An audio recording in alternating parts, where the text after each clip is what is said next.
It just keeps coming this afternoon on Fox as we welcome you inside the Fox Network Center. Jeannie's Alaska, along with Kevin Kennedy. Eric Karros back with us again. After two sloppy losses in St. Louis, the Astros said they could make this series competitive, and they have. Well, Roger Clemens did his job, Jeannie, and now it's up to Roy Oswalt, the only 20-game winner in the National League. He's got to do the job today. He's got a 95 fastball when he's on, a hammer for a curveball. He's the right guy. He is the right guy, and Phil Garner's looking for the same formula that worked for him yesterday. Starter goes 7-8 innings, turn it over to Brad Lidge. If it gets into the Houston bullpen, game favors the Cardinals. That starter named Roger Clemens, he isn't done this year, and neither are his Astros. But then the powers that be in Houston saw this coming January 12th, the day Clemens officially unretired. He's also pulled the World Series rings out of the mothball, showing his teammates what could be. He's already shown the home crowd what is. It was a must-win for us, and I'm glad that the guys responded well. Fun crowd, loud crowd here at home. It's what it's supposed to be like. There's added pressure. I mean, no different than a few years ago when I had to do it in New York. Different situation here because this is my hometown. So no matter my age or what I've done in the past, you want to make a good showing. Clemens to Roy Oswalt, a definite sigh of relief for Astros fans. Hey, that's exactly right. Roy Oswalt's the right guy. You go from the aces, Jeannie, to the deuces, the two-hitters. Oh, yes, Mr. Karros. How about that segue? Larry Walker, what an acquisition by the St. Louis Cardinals, by Walt Jocketty in August. This man has already scored more runs in a postseason year for the Cardinals with 11.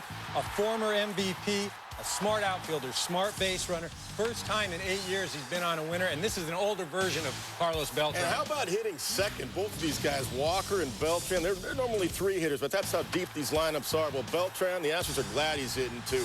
7 postseason home runs. The guy's been absolutely incredible, but... Cha-ching! All of them, that's right. Yeah. You need money in the offseason. Money right now if you can take him to the World Series. This guy's been incredible. All those home runs, though, left-handed. I'm curious to see if they're going to turn him around, make him hit right-handed. Look at those numbers. Incredible for Carlos Beltran. All right, we got to get you out to the ball game. Running on rocket fumes, the Astros now have their foot in the door. They will look to the other Cy Young candidate to kick it wide open. Wild sellout crowd on hand at Minute Maid Park in Houston, Texas. And we welcome you to Game 4 of this National League Championship Series, where the Astros got their first win in the LCS here yesterday, and they're trying to even the series on this Sunday afternoon. Hi again, everybody. I'm Tom Brenneman, welcoming you as always to playoff baseball on Fox. So far in this LCS, everything's been right on schedule.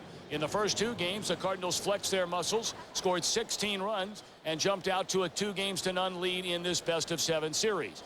But with the scene shifting here to Houston yesterday, the Cardinals were slowed down by Roger Clemens and Brad Lidge. And today, the Astros start the National League's only 20-game winner this year, Roy Oswalt, who incidentally, Steve Lyons, has not lost to the Cardinals since September of 2003. The offensive story for the Astros, Carlos Beltran. He has been unbelievable this whole postseason. Already 7 home runs. How do you slow him down? I think you lock him in the men's room so he can't play at all. It's the only way to stop this guy right now. But he's really set the tone for this offense. He's had a home run in every ball game in this series, and he scored a run in the first inning of every ball game in this series, getting things going for the Astros. But I just don't think St. Louis is doing a great job of pitching him. I think they need to bust him in a little bit more often and then throw slow stuff maybe in the dirt, try to get him to chase some pitches or pitch around him, because Jeff Bagwell hitting him behind him in the lineup has not looked good in this series, hitting just 100 right now. All right, Bob Brenly, with that in mind, the man whose chore it is to slow down the Astros today, Jason Marquis, a 15-game winner during the regular season. And Tony La Russa and the Cardinals are hoping that Jason Marquis is the guy to pull the plug on this power surge by the Astros. They've hit 20 home runs this postseason, including 9 in this series. Jason Marquis is a dead sinker ball pitcher. Almost 70% of the balls put in play against him were on the ground, and last time I checked, ground balls don't go out of the ballpark. Now, the Astros did have some success against Marquis during the regular season, but as we know, you can throw all that away once the postseason starts. The Astros have won 20 of their last 21 games in this ballpark. Yesterday, they got it started in this series behind the Rockets. 7 terrific innings. Brad Lidge came on for the save. And now, Roy Oswalt, a 20-game winner during the regular season, looks to make it a 2-2 series. You're watching the LCS on Fox.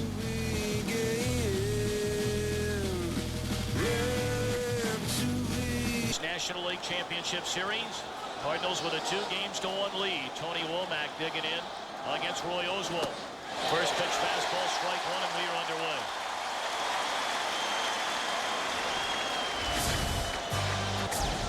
Tremendous numbers during the regular season for Oswalt, and he kept it going in the postseason so far this year. Wicked breaking ball, and it's 0-2 to Womack. Take a look at the scouting report. He will work both sides of the plate with that fastball, 94 miles an hour. They want him to throw more changeups. And there's that Bugs Bunny curve you were talking about. Just flips it up there. 3 pitches, Womack gone. A lot of the players talk about that Bugs Bunny curveball because it's one of those curveballs that he throws up there. You can swing at it 3 times before it ever makes it to the plate. Take a look at a Cardinal batting order. Womack retired. Larry Walker coming up. Albert Pujols at first. Scott Rowland at third. Jim Edmonds in center. Edgar Renteria the shortstop. Couple of changes today. John Mabry in left field. Yadier Molina behind the plate for Jason Marquis. Larry Walker, 5 of 13 in the series with a pair of home runs. 4 runs batted in. There has been a home run in the top of the first inning in every game so far of this series. Walker did it in the top of the first yesterday. 1-1. Oswalt, 27 years old, out of Weir, Mississippi. His graduating class had 32 in it and was a 23rd round selection, and boy did they make the most out of a 23rd round pick. He has been lights out since the day he arrived on the scene here in Houston. I bet he was the best athlete in his senior class, you think? I hope he was the only one. Shoot, he didn't even play baseball. He went to a small college on a football scholarship. 2-1 delivery. Fouled back out of play. 2-2 to Walker.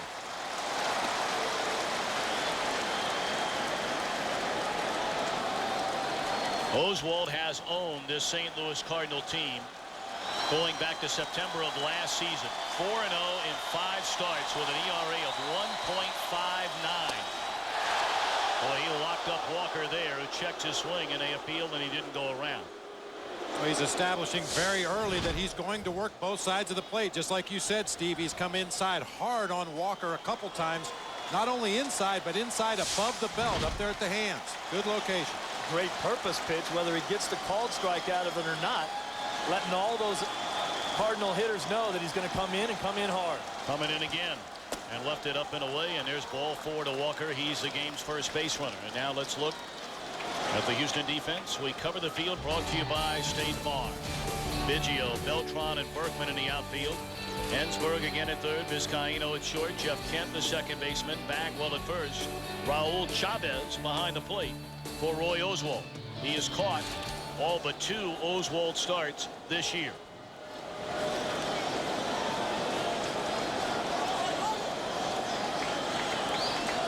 Now Albert Pujols, 6 of 11 in the series with a pair of home runs.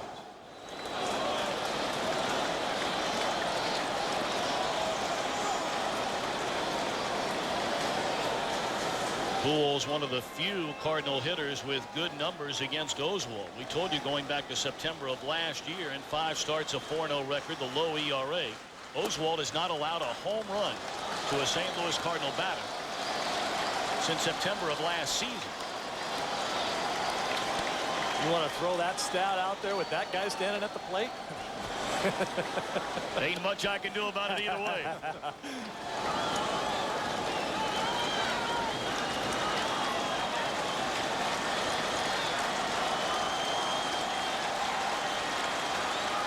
Two to Pujols. In the air, left field. That string may be over. It is. 2-run home run by Pujols, and the Cardinals on the board. And again, in the top of the first inning, in every game of this LCS, a home run. We warned you yesterday not to be late. Albert Pujols with a home run in the bottom of the first inning in game 1 of this series. That was just a laser beam. 2-0 fastball right down the middle. Albert doesn't get a lot of those 2-0 fastballs, not too often to hammer away at it. But boy, you get the ball elevated to him. You see that belt high fastball. You got to keep the ball down to him. He will get his hits, but they won't end up out of the ballpark.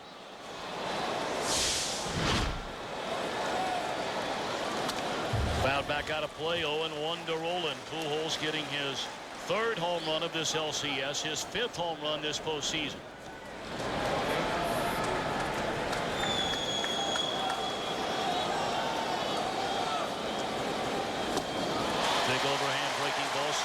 miss, 0-2 to Roland.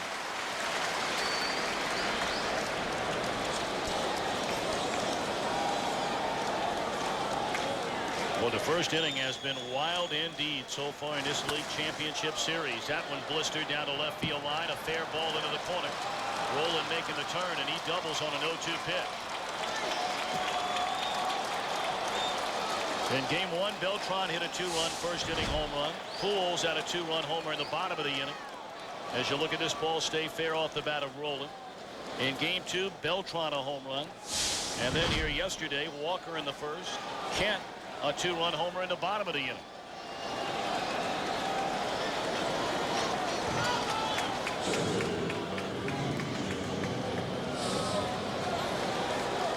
Well, like a lot of good pitchers around baseball, Roy Oswalt is one of those guys, if you allow him to settle in, he can give you 6, 7, 8 innings strong during the course of a ball game. If you're going to get to him, you better do it early before he finds the right split between his fastball and his off-speed pitches.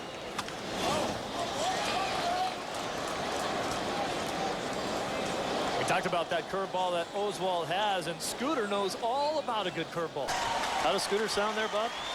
I don't know. Yeah. Scooter. 0-1 to Jim Edmonds. And it misses inside. Bob, you might do the best imitation of Scooter over the last couple of years of anybody we've heard.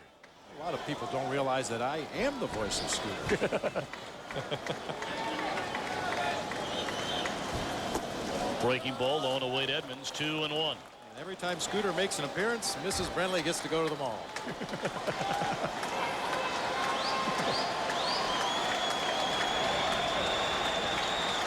I was kind of thinking that every time he does, I don't.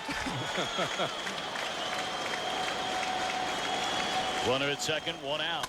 Bouncing ball at Bagwell. He'll wave off Oswalt, beat Edmonds to the bag. Roland advancing on the third, 2 out in the inning.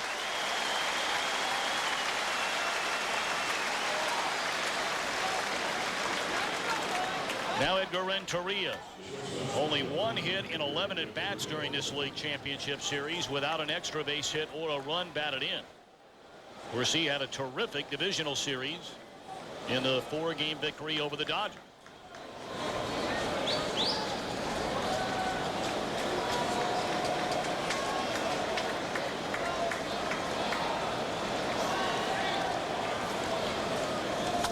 First pitch swinging, dumps it foul and out of play.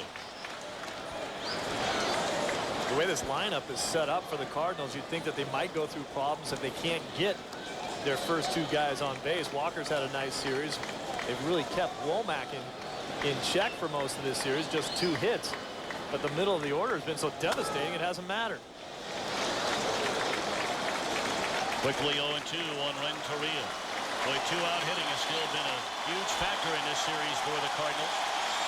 2 outs and runners in scoring position in this LCS. They're 6 out of 13.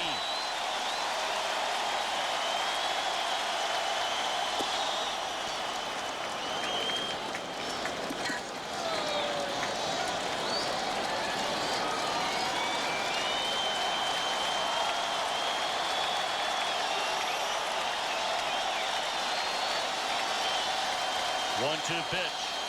Fastball high again to even the count. You know, many times Oswalt will miss high out of the strike zone like that intentionally to set up that big curveball. Comes out of the same slot. Looks like it's headed for the same general area and then drops over the strike zone.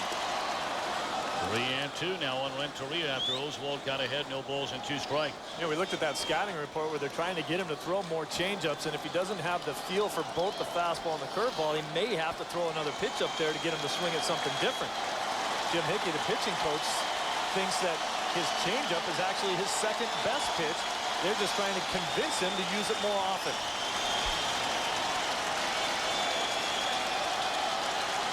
Payoff pitch to Renteria. Fastball fouled out of play.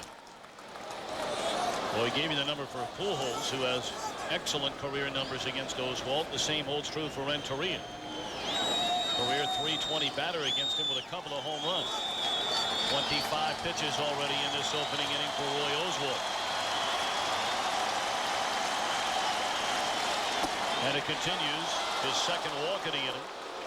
Runners on the corners, and John Mabry, the batter.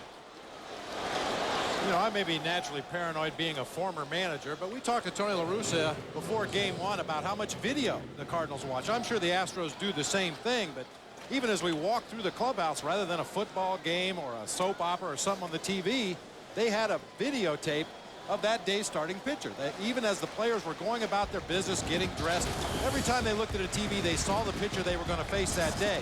Watching these Cardinals hitters approach in this first inning, they have not been fooled by a curveball, and they've had great swings at fastballs. Yep. They perhaps picked something up in Oswalt's delivery that would tip them off as to what pitch is coming. Like I said, maybe I'm just paranoid, but Cardinals getting some pretty good rips at good pitches and laying off some tough pitches.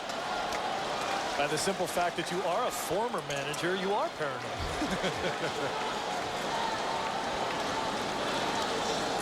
Mabry 0 for 1 in this league championship series, and he takes on the outside corner. Not sure about that call by home plate umpire Mike Winter.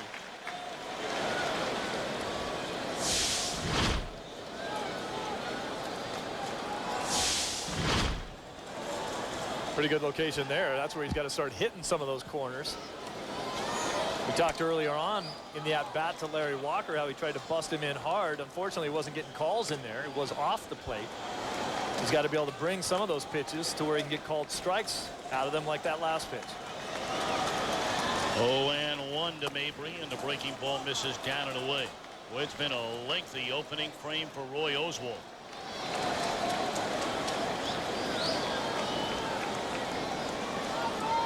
Number 8 hitter in the Cardinal batting order, Yadier Molina, stands in the on-deck circle.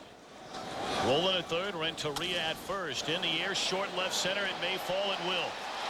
Base hit will bring in Roland. On to third goes Renteria. He slides in safely. And it's 3-0 St. Louis. Mabry, his first hit of the postseason, and he drives in a run.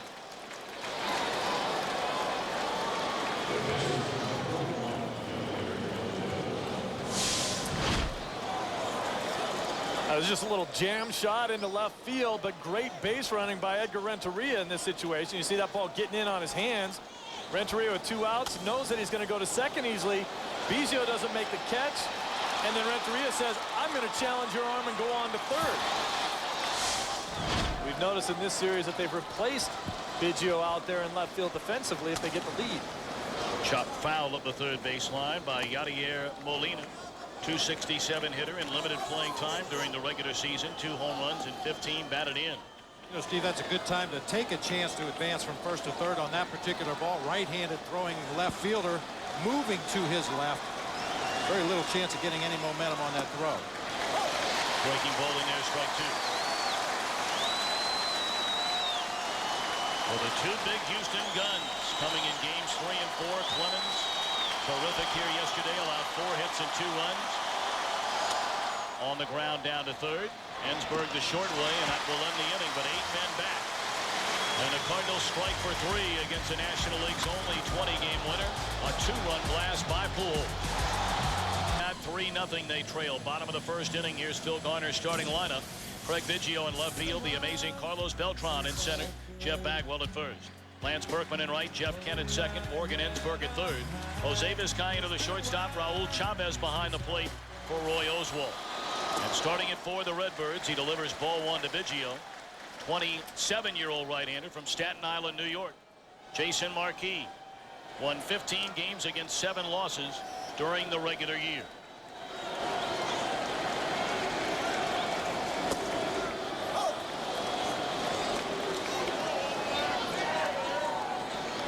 There's the regular season numbers. An outstanding year in that trade from the Atlanta Braves. It involved J.D. Drew and Ray King. Here's the scouting report on Marquis. He's got to keep the ball down in the zone to make that sinker sink. Mix up the pitches because they think that he's been falling in love with his fastball, throwing too many of them. As we said before, that sinker has to sink in order for him to be effective. He's got to stay down below the belt. Well, there's a ground ball at Renteria. Biggio retired, 1 away. Well, clearly that sinker was not working in his first postseason start. In 3 1/3 innings against the Dodgers, he gave up 3 home runs. The defense brought to you by State Farm. Still without an error in this postseason. Molina getting the nod behind the plate. Boy, Tony La Russa raved about him defensively before the ball game. The other change, Mabry in left field for Reggie Sanders. Molina not only solid defensively behind the plate, only 21 years old, but he talks about his maturity. He said he's like Albert Pujols behind the plate as far as his maturity and his feel for the game and calling pitches for his starter.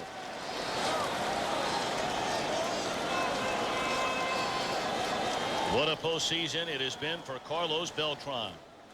Already 7 home runs through division series in the first 3 games of this league championship series. Only Barry Bonds in 2002 has hit more home runs in a single postseason than Beltran's 7 so far this year.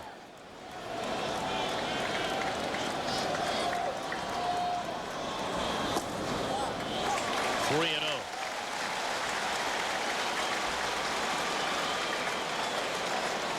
I'd let him swing right here. Down 3 runs, but there's already 1 out in this inning. He's the hottest hitter in the game right now. Let him hack. He takes ball 4. We welcome in the 4th member of our broadcast team in Houston here today. Say hello to Josh Lewin. Hey, Tommy, you guys are talking about the 7 home runs already, 1 away from Bonds. Remember, Bonds needed 17 games to get those 8 home runs. That is the record for an LCS. This guy that you're watching right now has 7 in 8 games, about 1 every game so far in the playoffs. Troy Gloss also hit 7 home runs during that 2002 postseason championship run for the Anaheim Angels. Well, Bonds in the 17 games only got 45 at bats. He was walked a time or 2. That's what they might have to start doing to Beltran, too. On the outside corner, Steve Reich 1. Yeah, Bonds had 8 homers, probably had about 10 pitches to hit. Yeah. I don't know, 7 homers in 8 games. Do you dream that good? Probably not. Beltran had 42 stolen bases during the regular season. That was fouled off by Bagwell, and it's 0-2. We talked about Marquis' sinker, and it's going to be very effective for him if he can keep it down. And here's Scooter to tell you about the shopping mall again.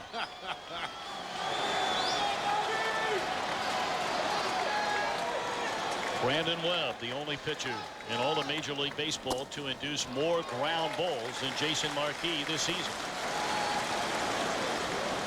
It's usually not too hard to figure out a sinker ball pitcher. As Steve said, if he's keeping the ball down below the belt, getting that good movement, you'll see a lot of batters obviously hitting the ball on the ground, but fouling balls off their ankles and laying off some pitches that dive bomb down and inside.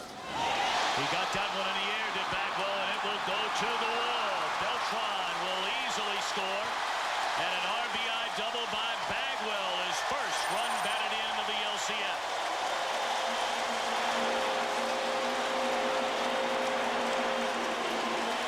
This is huge for Jeff Bagwell.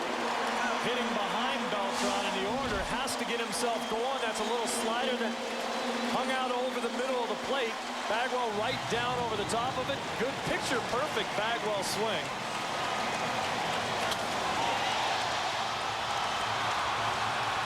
This is one facet of Carlos Beltran we haven't really got to see a lot of, because when you're jogging around the bases after hitting a home run, you can't really showcase your speed. But Gary Gaetti, the hitting coach for the Astros today, told us that he has speed like Willie Wilson. And for those of you who don't remember Willie Wilson, this guy could fly.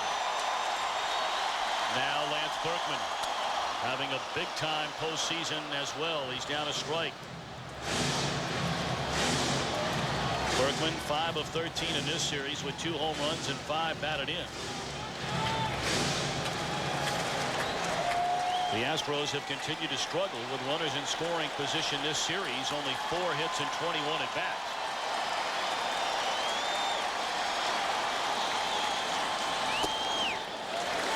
Strangely enough, both of Berkman's home runs in this series have come from the right side, and both of them against Ray King. This was yesterday.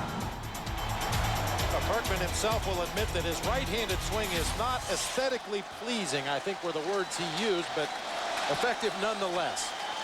Natural right-handed hitter gets more at-bats left-handed. Fastball inside, 2-1. And Berkman against the Cardinals this season, including the playoffs, and the team's met 18 times during the regular year. Look at the numbers for Berkman. 24 runs batted in.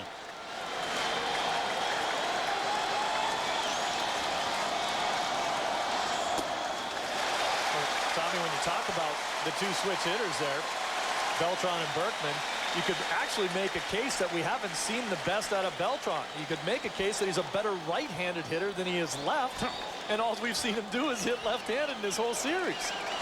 Scary. 3-1 on Berkman. Bagwell at second base with one out. Boy, and Marquis having a tough time again. His second postseason start. His first one only lasted 3 1/3 innings. And everything is up, up, up since the leadoff batter, Biggio. I think Dave Duncan's coming out here to give him a tongue lashing. They have not been happy with the way he's gone about his business. That's one of the reasons why they dropped him down to the number 4 starter. They don't like the fact that he won't throw his other pitches and mix them all in. And now he's up around the belt with his sinker.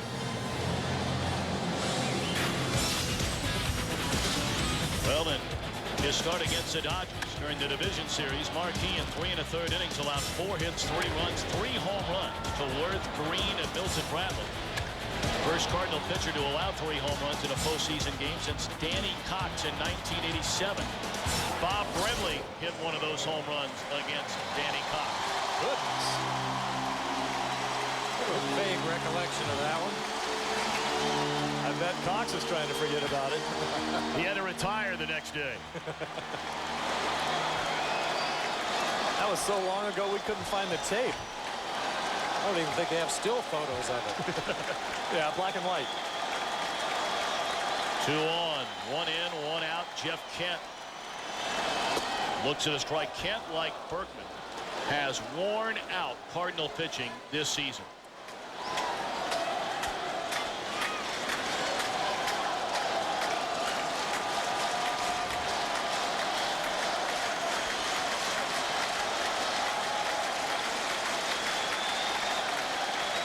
Time called at the plate. Look at the numbers this season against St. Louis for Kent. Nearly an RBI per game.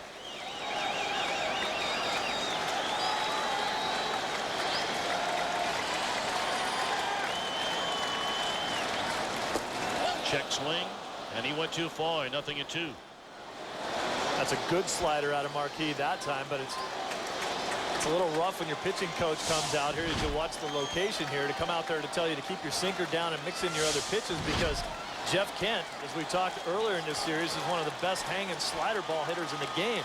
If you're going to come out there and mix up your pitches, you better hit location with it. He hit an 0-2 pitch for a home run in the first inning yesterday. Not this time. He looks at strike 3. So after the visit to the mound, good work by Marquis. You rarely see a hitter lock up on a fastball right down the heart of the plate on a 2-strike count, but Marquis apparently caught Jeff Kent looking for something else right there. Was not anticipating that fastball. Looked like he was diving out over, looking for that same slider he saw on the pitch before. Now Morgan Ensberg. 2 hits and 12 at-bats during this LCS. One of the 2 hits a home run. Slider off the outside corner, ball 1.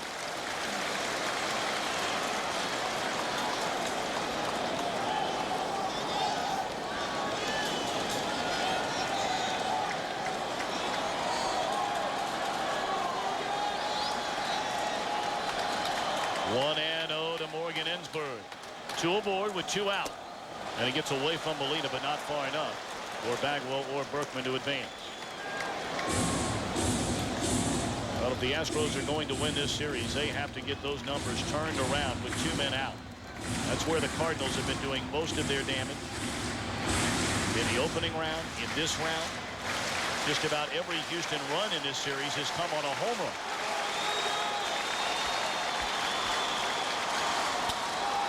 Straight away center field and hit hard. Edmonds will run it down, and that will end the inning. 1 run, 1 hit, 2 men left. End of 1 in game 4, 3-1 St. Louis. Jason Marquis to lead things off for the Cardinals. Top half of the second inning. St. Louis leading 3-1. Marquis can swing the bat. He had 21 hits during the season. puts the bat on the ball and just a shade late on that throw from Vizcaíno.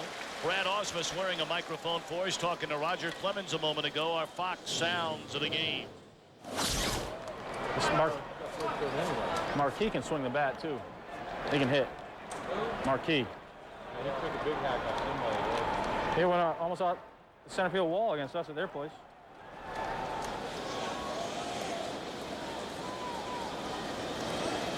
Jason Marquis wants to swing the bat like Big Albert Pujols. He's a good athlete, as we saw him get down the line there, made that a close play at first base. Ball one to Tony Womack. Ball away from him, just takes it the other way. Slash.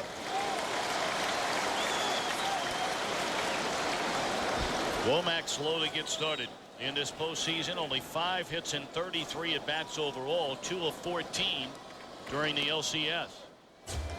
Well, he was such a pivotal part of this Cardinal offense, which led the National League, scoring better than 800 runs during the regular year.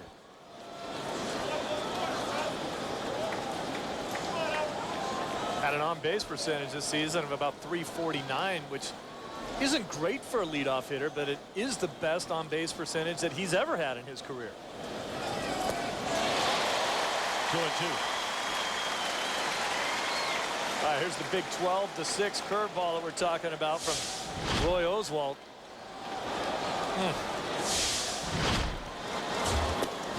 Came back with a fastball and missed low and in, full count.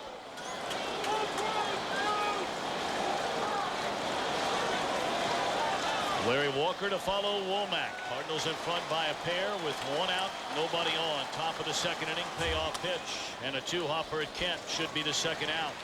It is.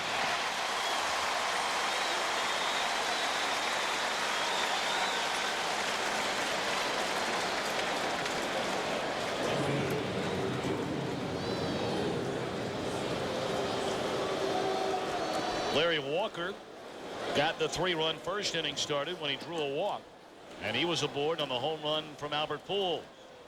Cardinals then got a double by Rowland. An out later, a walk to Renteria, and Mabry made it 3-0, dumping a single into short left field. Whoa. Strike one. You notice Larry Walker never leaves the batter's box. Most guys get out of there and adjust their wristbands and adjust their batting gloves. Oh, a couple steps back that time, and he is going to adjust his gloves. Thanks, Larry. Usually he keeps that toe hold with the left foot, stays right in that batter's box, ready to hack at the next thing he sees.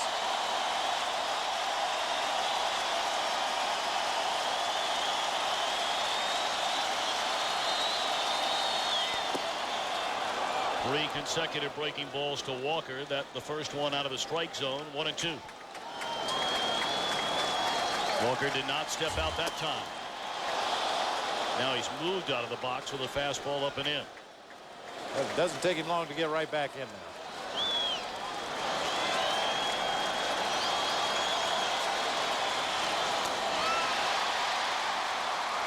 Cardinal hitters are really making Oswalt work.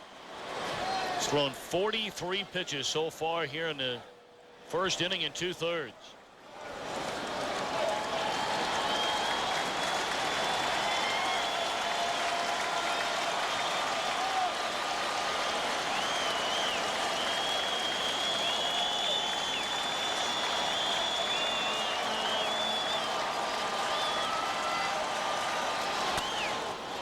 Slap foul and out of play up the third base line. Still 2-2 on Walker.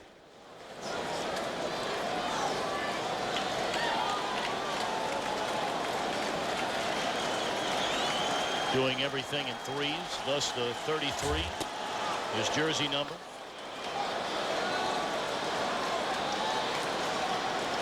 He'll wave the bat 3 times. There's once, there's twice, and a third time, and he's ready to go. Like clockwork. Breaking ball popped up. Just in front of the mound. Ensberg to call in a catch to end the inning. Oswalt sets him down in order. Astros come to bat in the second, down a pair.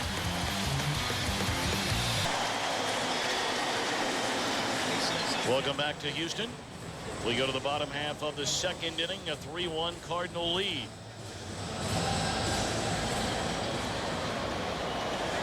Latter third in the batting order. It'll be Jose Vizcaíno, Raul Chavez, and Roy Oswalt. That ball in the air to right center field. Edmonds on the run. He's got it. One pitch and one out for Jason Marquis. Well, we remind you, coming your way weeknights on FSN, the greatest nightly sports show on TV, the best damn sports show, period. This coming week, Decades Week, we look back at some of the greatest games and moments from the last 40 years. Phil Jackson talks about his new book and much more, weeknights only on FSN.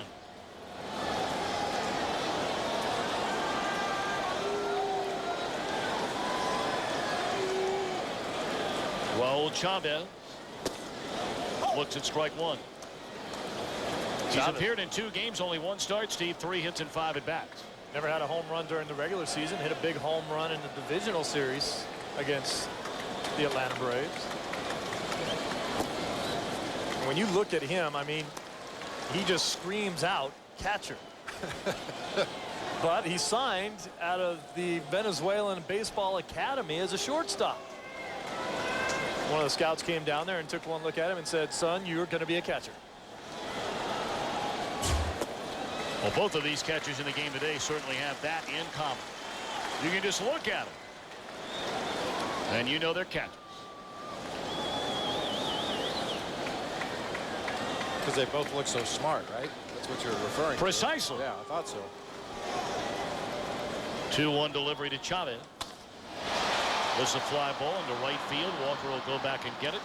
And the first 2 retired. Well, throughout the LCS, we're going to identify a key matchup in the game and determine who holds the DirecTV advantage. You look at the breakdown. Starters, middle relief, and closers over the course of the year. Houston starters in this postseason have been excellent.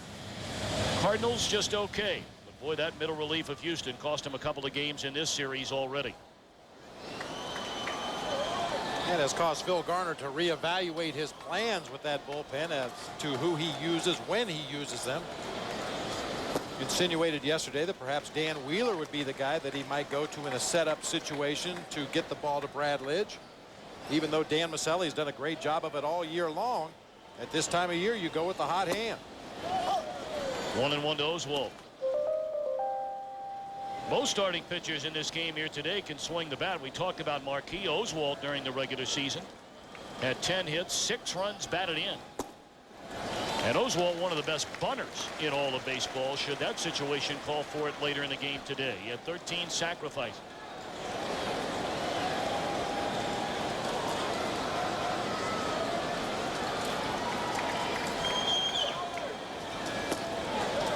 And Marquis has fallen behind the pitcher, 3-1.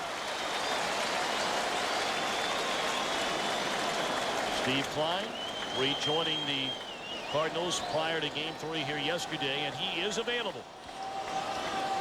You see the finger all taped up. Boy, Oswalt swinging. Ahead in the count, 3-1.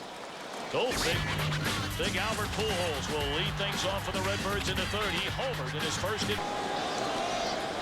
Game 4, National League Championship Series. Cardinals lead the series 2-1. They lead game 4 3-1. Pujols, Rowland, and Edmonds coming up. Albert hit his 5th postseason home run, his first at bat today. And it was a laser beam into the left field bleachers. Albert Pujols, for a big man, Tony La Russa told us he can keep that inside pitch fair as good as anybody he's ever seen. There's a term that's thrown around rather loosely in baseball, staying inside the ball. Basically, I'm not sure what that means, but he's able to pull that left hand through, keep that ball fair. A lot of big hitters will hook that ball down the left field line, and it will curve foul. Pujols is able to hit that ball and keep it on line. I'm glad you said that, because I hear that all the time. It doesn't mean I never took a swing in my life where my hands weren't inside the ball. I couldn't hit. 3-1. Mitchell Page, the hitting instructor for the Cardinals, uses a different term. He says swing top to bottom, which has a lot to do with what you were talking about. Be quick to the ball through the swing with a big long follow through. Swing from the top of your swing down through the bottom of the ball. You hear everybody talk about stay behind the ball, keep your hands inside the ball. There's a lot of terms out there that when you get right down to it, what does it mean? 3-1 fastball, and Pujols takes it right down the gut. 96 miles per hour, full count. Saw those numbers a moment ago as Pujols is gone. So too have gone the Cardinals. And he draws a walk on a 3-2 breaking ball. Now, that was not the curveball. Occasionally Oswalt will break out a slider. If he feels that a hitter is on his fastball and has seen too many curveballs, he will throw that little, it's almost a cutter. It's not really a legitimate slider, just moves away from the right-handed hitter a little bit, and that time missed just off of the corner. Well, Albert Pujols is the type of hitter that pitchers start to invent pitches on the mound when they're facing him.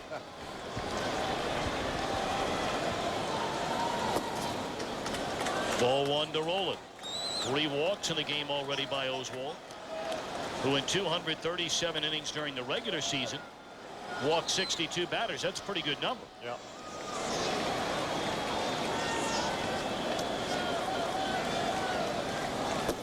And now 2-0. It's a tribute to this Cardinals lineup. I don't think Roy Oswalt, so far what we've seen out of him, has great command of his pitches so far today. But the Cardinals lineup forces starting pitchers to nibble on the corners. You can't throw the ball down the middle of the plate, or Pujols showed you what they're going to do to it already. And so pitch counts go higher.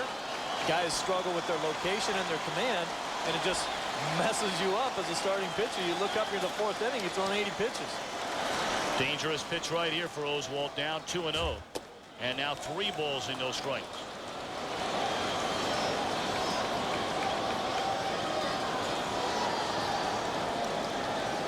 Oswalt in his last 5 starts against St. Louis. We gave you the record, we gave you the ERA, but he had only walked 5 batters total in those 5 starts, and already 3 walks in the first 2+ innings today.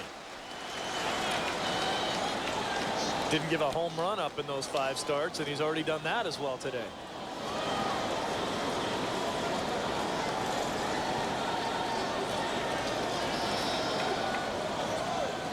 And 1 to Roland. Jam shot, pop up, short left field. Biggio dives, cannot get it. And Pujols alertly advances on to 3rd. Well, now the Cardinals have it cooking with runners on the corners and nobody out. And you have to respect Roland's power, but when you look where Biggio gets a start on this ball, look how deep he's playing, almost to the warning track. We talked about this a little bit before as he makes a great effort to try to catch this ball, but look where he's coming from.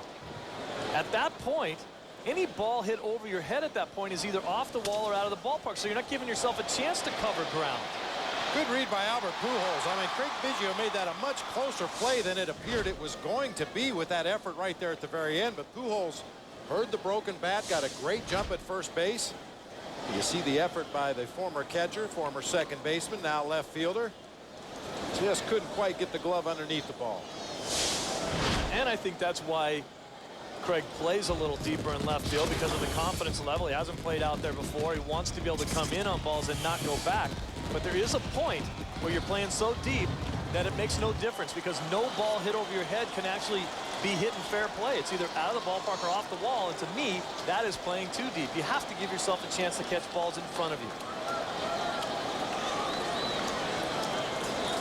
Runners on the corners, nobody out. St. Louis looking to add to a 3-1 lead. Jim Edmonds, the batter. He bounced out to Bagwell his first time up. Oswalt, a big deep breath, and a breaking ball lifted high in the air to right center field. This will bring in Pujols from 3rd. Berkman's throw will go into 2nd. Sac fly RBI for Edmonds makes it 4-1 Cardinals.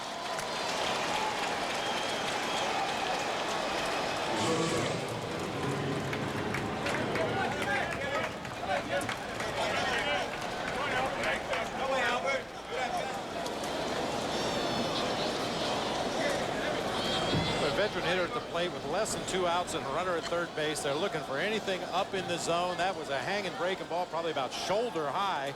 But Jim Edmonds knew if he got the bat on the ball, it was going to be a fly ball to the outfield and score that run. Edmonds his 5th RBI of this LCS. His 7th this postseason. I mean, this is not the kind of pitch you normally attack, but in this particular situation, runner at third base, get it in the air to the outfield, get your team a run. Renteria drops it foul, 0-1. Edmonds is one of those rare left-handers who's actually a very good high ball hitter, so he doesn't care about going after a ball like that. He knows his job is to drive in runs. He had a career high in RBIs with 111 this year, and he tied his career high in home runs with 42. Go up Hackett.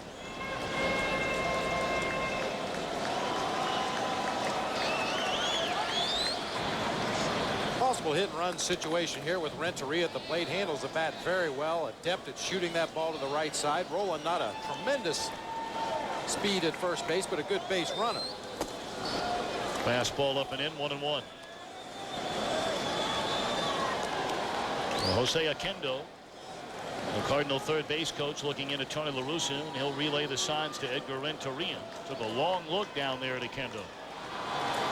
Well, we always felt Oquendo's signs were just a decoy anyway. I think the first base runner gets the signs from Dave McKay. And many times after the hitter watches Oquendo down at third base, you'll see him look to McKay at first base.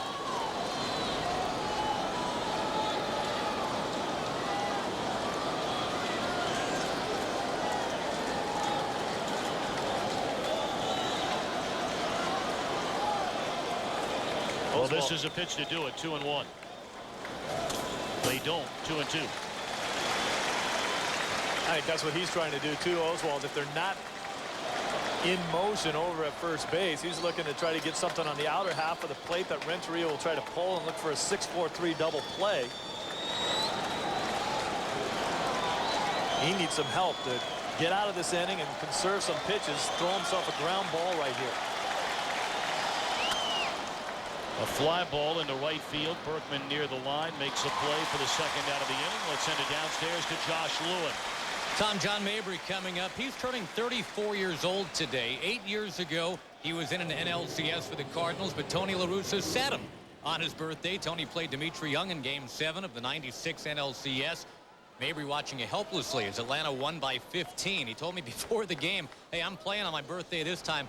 I'm going to make something happen. And that he did his first time up, driving in a run with a single into left center field. So happy birthday, John Mabry. Bagwell going to take a hit away from him here. The Cardinals get another run, but the big hitters coming up. Top of the order for Houston. Beltran will bat second when we come back. St. Louis has given Jason Marquis a 3-run lead for the second time already in a game today. They jumped out 3-0. Marquis gave up his only run in the bottom of the first. Cardinals tack on one more in the third. And now Marquis faces the top of the order. Biggio, Beltran, and Bagwell. Steve Reich one.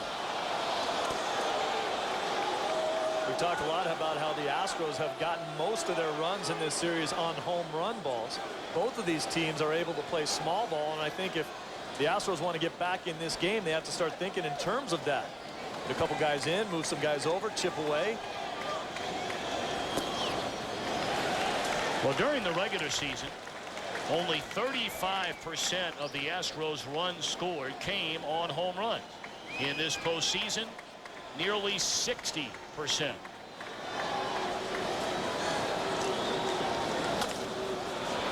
Tapper foul. Steve, Bob, as you well know, in the playoffs, you're leaning mighty heavy on your chances of advancing round after round after round if you're counting on the home run ball. It's a tough way to go unless you've got lineups like these two teams. You've got both teams have a thickness in the middle of the lineup for that home run ball. I mean, the Astros coming into play today, of their 86 hits in the postseason, 37 of them were for extra bases. 43% of their hits were for extra bases.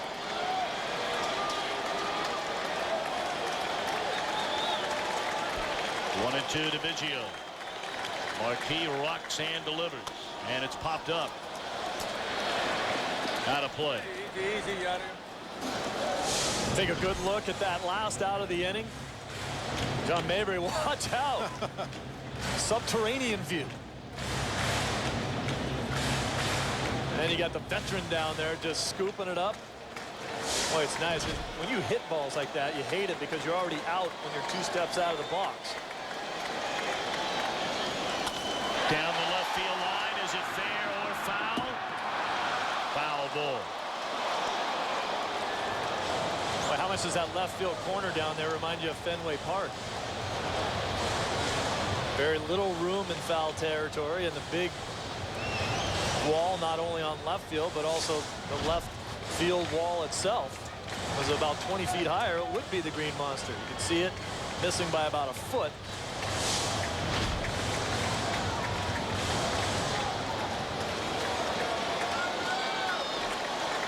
And unlike Albert Pujols, who kept his ball fair, that time Biggio got the head of the bat out front just a little bit. A little bit of cross spin on that ball caused it to hook foul.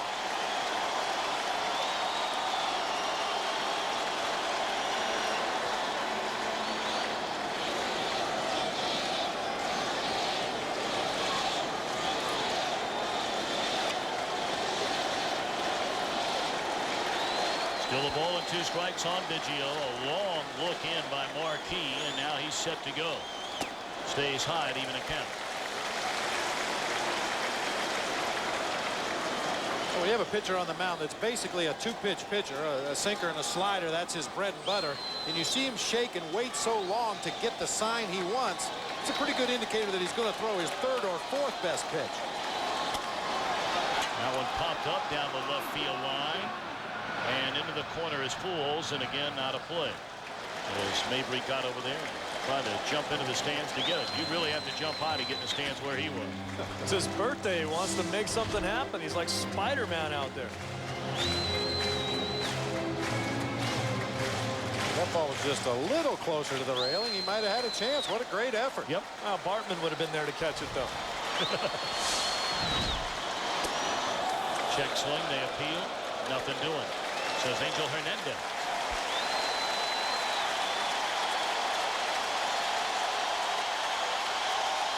Ninth pitch in this at bat.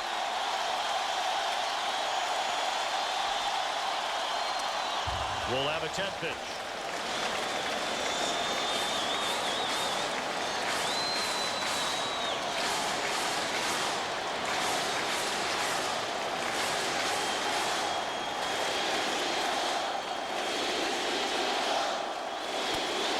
This one popped up and playable left side of the infield. And Roland's got it. Good battle. Won by Marquis.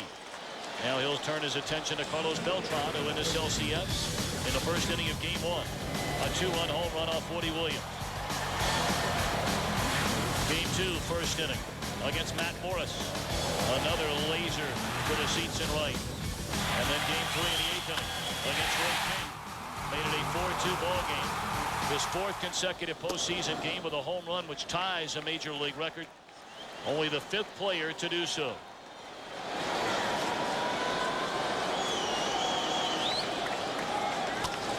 Up the middle. Diving attempt by Womack, but he can't get there. Well, Beltran has been on each of his first 2 times. A walk and now a single. Told you he had 42 stolen bases during the season. Was not thrown out once since coming to Houston. That's just terrible right there. Didn't get the bat head out extended. Didn't get the barrel of the bat on the ball. Didn't hit the ball out of the park. Stinking single. Go back to the drawing board. Well, now we may get an opportunity to see some of the other tools that Carlos Beltran possesses. That blinding speed on the bases. Tom, you mentioned a perfect 28 out of 28 since coming over to the Astros, stealing bases.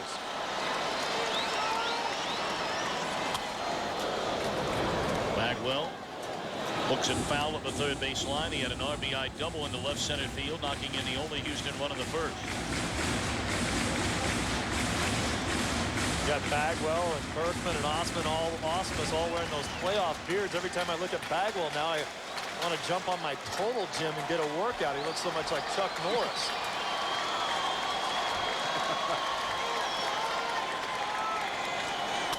Into center field, a base hit. Beltran will stop at second base, and here come the Astros with 2 on and 1 out, down 3.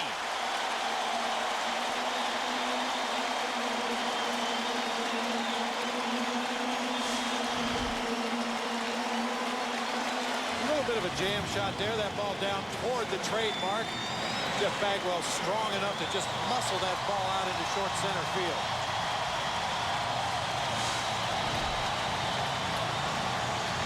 Dave Duncan will come out and visit Jason Marquis.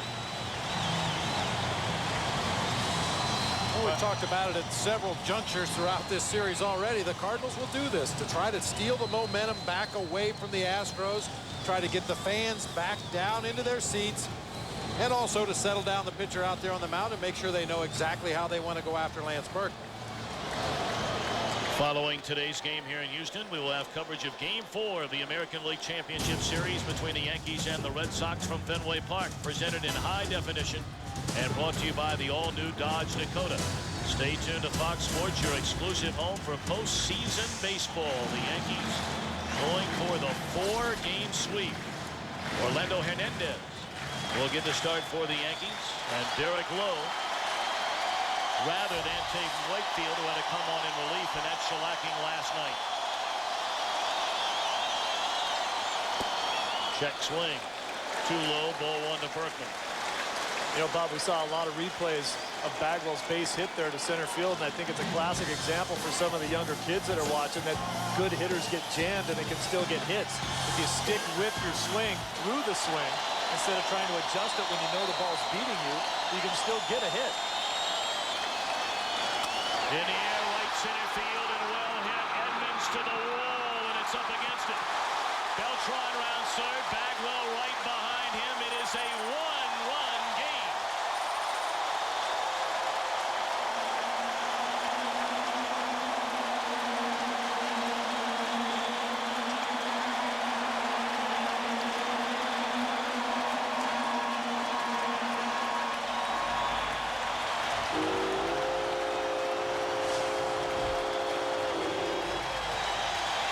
Right down Broadway, belt high, and Bobby, I don't know if you see the same thing I do in the follow-through, but Beltran and Berkman's swing are very, very similar, especially from the left side. Big, quick to the ball, big long backswing. And a great read by Jeff Bagwell. Saw that ball headed for the gap, got a good read on Jim Edmonds out there, knew he could not get to the ball and was off to the races, right on the heels of Carlos Beltran to score. What a late season run it has been for Berkman. He now has 10 RBIs in the postseason. Kent, first pitch swinging, pops it up. Roland will come into fair territory, and that's a big out right there for Marquis.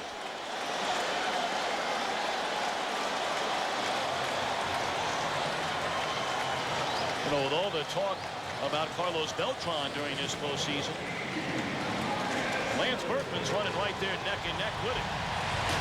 As Danny Herron cranks it up in the Cardinal bullpen. He pitched an inning and a third here yesterday, allowed 2 hits and 1 run. He gave up the home run to Carlos Beltran.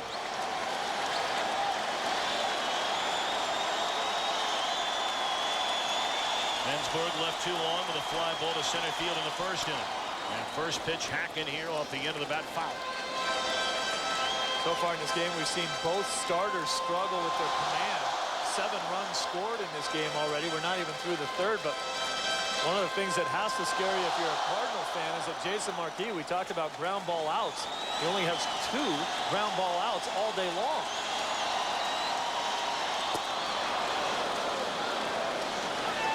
Well, Ensberg up there shaking his head. He's not going to hit that pitch with an oar. Back-to-back sliders about a foot away. I guess it depends on the length of the oar, but that's a real good pitch there. That hard biting slider starts on the outer half of the plate and just dive bombs off of the plate.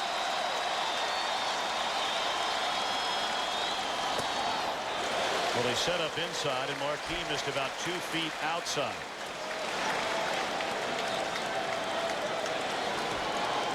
It's amazing how pitchers will try to set up hitters sometimes, and that's what they're trying to do, set up to go back in hard on Ensberg. But Marquis missed location so badly, Ensberg probably thought they were trying to go away from him again. Swing and a miss, and that'll end the inning. But Berkman a 2-run double, end of 3 in Game 4, 4-3 St. Louis. Great crowd here Houston, Texas, and a 4-3 St. Louis lead at the end of 3. Roy Oswalt to face a Yadier Molina. And a strike one on the outside corner. Molina ended the first inning on the fielder's choice ground ball to third base.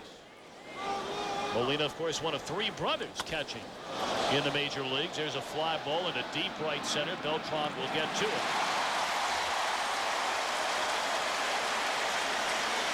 Yadier, Benji, and Jose. Funky, bold Molinas. Oh. Well, I tell you, Yadier, the youngest and quite possibly the best of the 3. I dig it. Pure guy psycho, Tone Loc. Oh, I'm digging the song. Oh, cool. Yeah, they can't even play a wiffle ball game at a family reunion because they got nobody to pitch. Ground ball, base hit into right field by Marquis. Nearly a 300 batter, and here he goes to second base, and a throw, and he's out.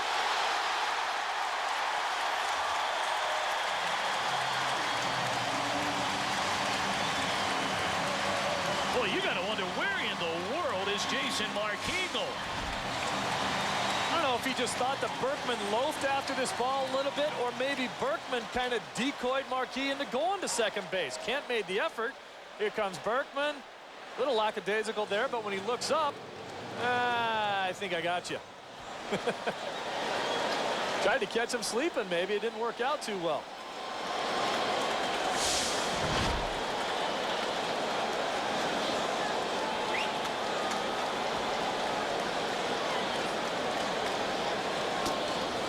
Ball one away to Tony Womack.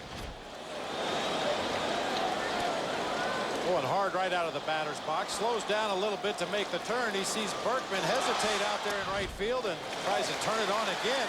Had he continued running full speed all the way to first base, make a good aggressive turn, he probably makes it to second base. Yep.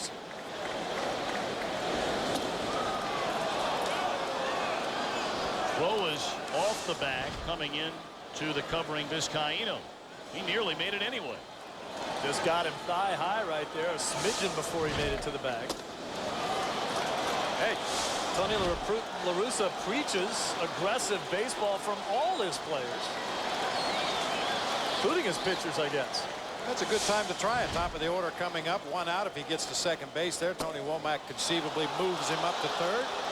Now Womack with the walk.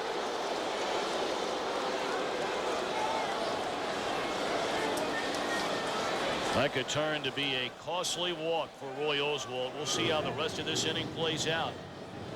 But you put a guy aboard, you'd retired twice on ground balls already, only 2 hits and 14 at bats in the postseason. Now you got to face Larry Walker.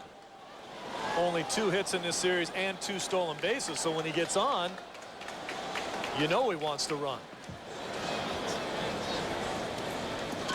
Stole 26 this year. Take another look at that, and you can check out Berkman's view of what's going on. Marquis just thought he could sneak one in there.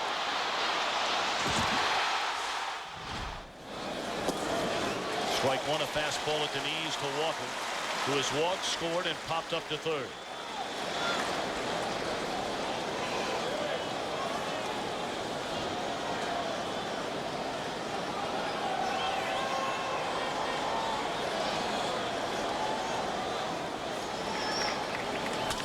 Bouncing ball up the middle and into center field, a base hit. Womack makes a turn on his way to third. So the Cardinals with something cooking, 2 away. Runners on the corners and Pujols coming up.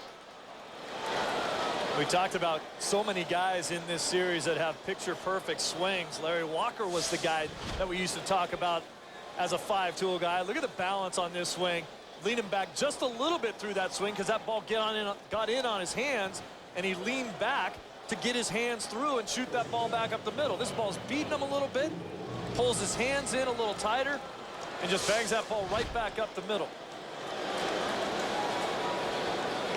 Jim Hickey, the pitching coach, going to come out and visit with Oswalt, who clearly does not have it here today. At least doesn't have it compared to the way he has pitched this entire season. Went 20-10 during the regular year, an ERA under 3.5, won 1 of 2 postseason starts against Atlanta during the division series. Of course, that second time he came back, Steve, you did that game 5 in Atlanta when he came back on 3 days rest.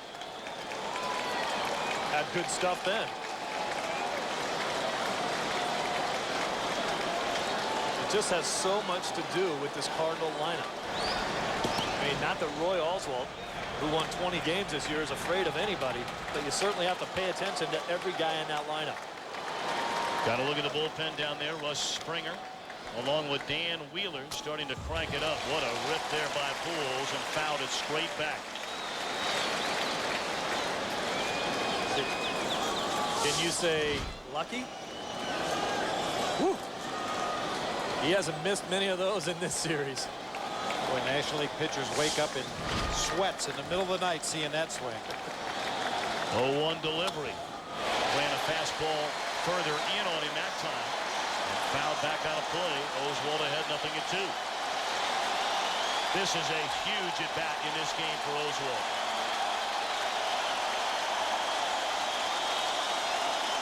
Already 77 pitches. We're only in the 4th inning. This at bat may show you how great a two-strike hitter Pujols is. I mean, Oswalt now has a tremendous advantage. He's got him down 2 strikes, no balls in the count.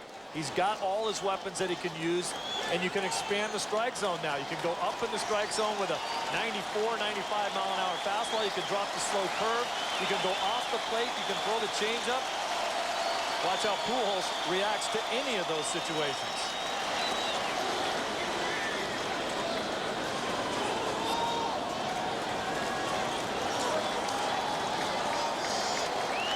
Pujols, a 2-run home run if you're just joining us in the opening inning.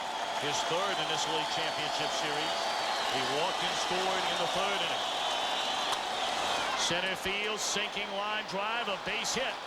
Scoring is Womack. On to 3rd goes Walker. And Pujols drives in his 3rd run of the game. He makes it 5-3 St. Louis. So indeed that 2-out walk to Womack comes back to bite Oswalt. And you'll notice not the same violent, aggressive swing as he took earlier in the count. That's a 2-strike swing. Shorten up, get the bat on the ball, and go with it. That pitch out away from him, up a little bit. Just guided it out into right center field, picks up the RBI. It's an 0-2 pitch that gets hit, but you can't really look at Oswalt and say it was a terrible located pitch. Ball was up in the zone a little bit, but it probably wasn't even a strike off the plate. Rolling first pitch swinging, fly ball into right center field. Beltran's got it, that'll end the inning. 3 hits, 1 run after 3.5. Cardinals behind Pujols with a 2-run. 2 teams have combined for 8 runs on 11 base hits. We've only played 3.5. And yes, this is a National League Championship Series. Be careful, we'll get a Red Sox-Yankee game breaking out. Well, the Astros need to get something from the bottom part of their batting order. They have gotten next to nothing so far. We invite you to play Hit the Pros, presented by the all-new GMC Canyon, and face real pitches from today's best hurlers. Log on to foxsports.com, keyword games. GMC, we are professional grade. Check swing by Vizcaíno. They appeal. And not a popular decision by Tim Wilkie at 3rd. It sure looked like Jose Vizcaíno was able to hold up, at least with the naked eye. We'll get a real good look at it right here. That's right at the edge there.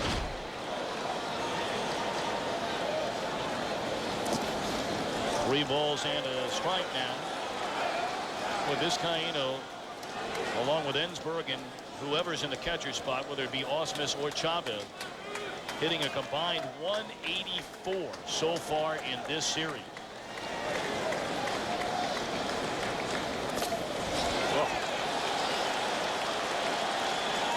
Just beating up Molina back there behind the plate. I think that one might have got a piece of Mike Winters as well. You see the backhanded reach there, hits off the heel of the glove, gets Mike Winters up on the right shoulder. That hit everybody but Vizcaíno right there. The ricochet was trying to get him. 3-2 on Jose Vizcaíno, leading off the Astros 4th inning. He pops it up right at John Mabry in left field. 1 away. You may remember Steve talked at the top of the show about the scouting report on Marquis that he had to keep the ball down. There's a hanging breaking ball that was hit. A fastball up around the belt to Bagwell that he waffled, and then Berkman with another sinker that stayed up around the belt.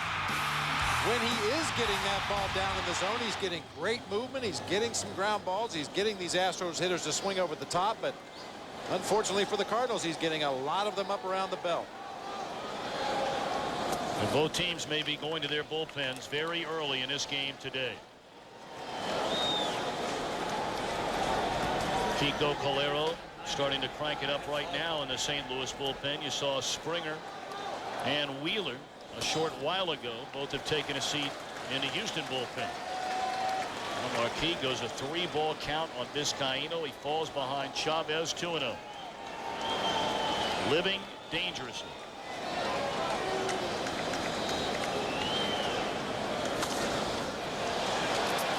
Popped up into foul territory and out of play.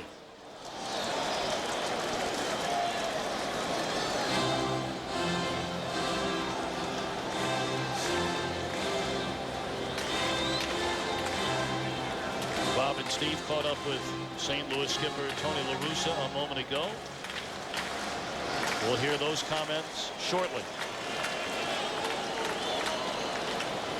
It should be pointed out that we talked to Tony before the bottom of the third inning. Broken bat, one hopper at Pujols, 2 away. Let's check in with Tony La Russa. Tony, your starting pitcher Jason Marquis seems to be keeping that sinker down, a key for him in the ball game, as you told us before the game. Yeah, I think there's 2 of them, Bob. But one of them is the ball's got to be down, and the other thing, he's got to mix in a few other things so he just don't sit on it.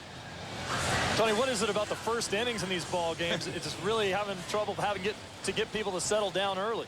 Well, I just think, you know, adrenaline's pumping, and those starting pitchers are going out there kind of fired up and charged up, and now that, you know, they settle in there, they're tougher. All right, Tony, thanks a lot.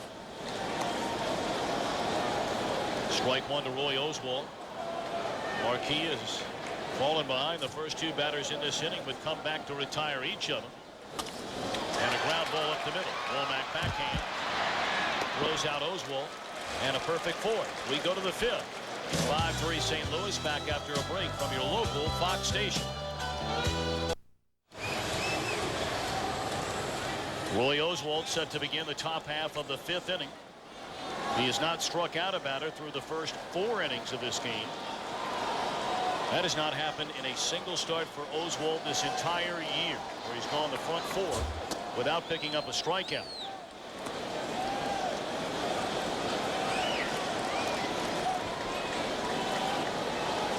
Got a 1-2-3 inning in the 2nd. He could use one right here in the 5th. Well, he really got careless in the Womack at bat. I think if you ask Roy after the game, as Edmonds trying to get out of the way of the pitch, went around with that swing.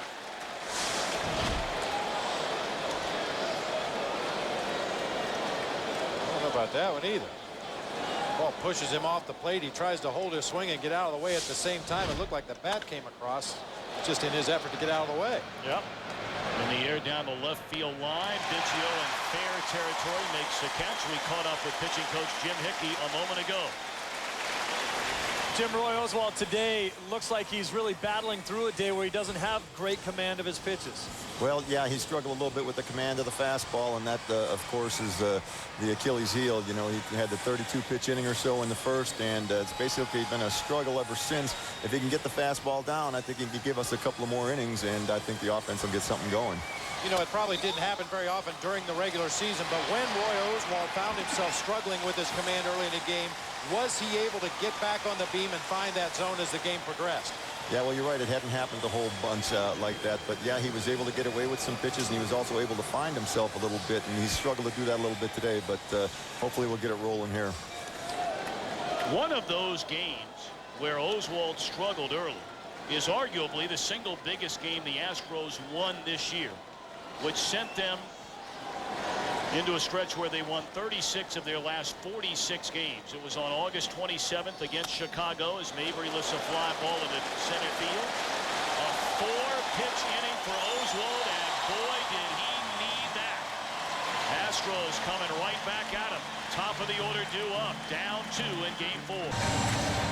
The killer bees of the Houston Astros coming up here in the bottom half of the 5th inning. Craig Biggio, Carlos Beltran, Jeff Bagwell, Lance Berkman and company. Trailing 5-3 in Game 4 of this league championship series. Biggio today 0 for 2. But the other 3 behind him have not been retired once in the game today by Jason Marquis. That quartet so far in the postseason has hit nearly 400 with 33 runs batted in and 24 extra base hits.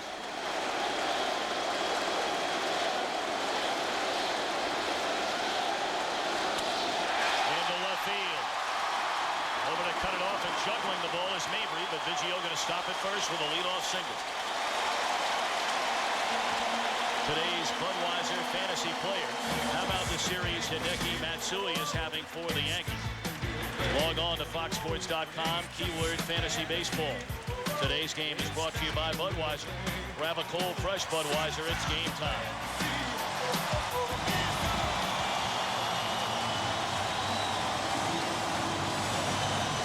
We have seen some pretty good play out of the left fielders in this game, especially down here in Houston. A lot of people think because the left field area is so small, it's easier to play.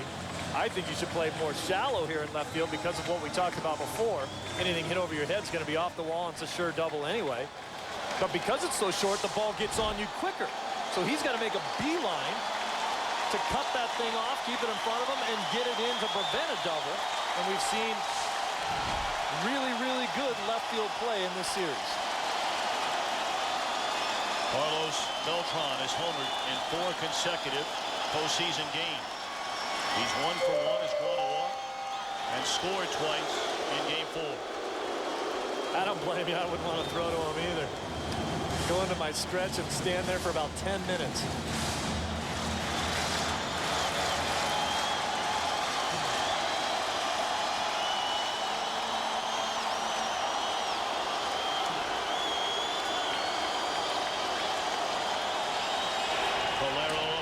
Throwing in the Cardinal bullpen, and you got to wonder if this is just a delay to get Colero into the game, although Tony La Russa continues standing on the bottom step.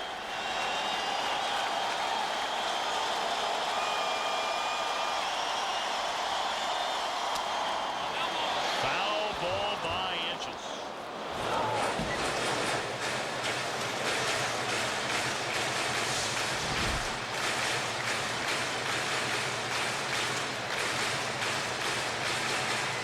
Just foul. Occasionally you'll get that first baseman bouncing too far off the bag at first and be able to sneak almost like a passing shot in tennis. That one clearly foul.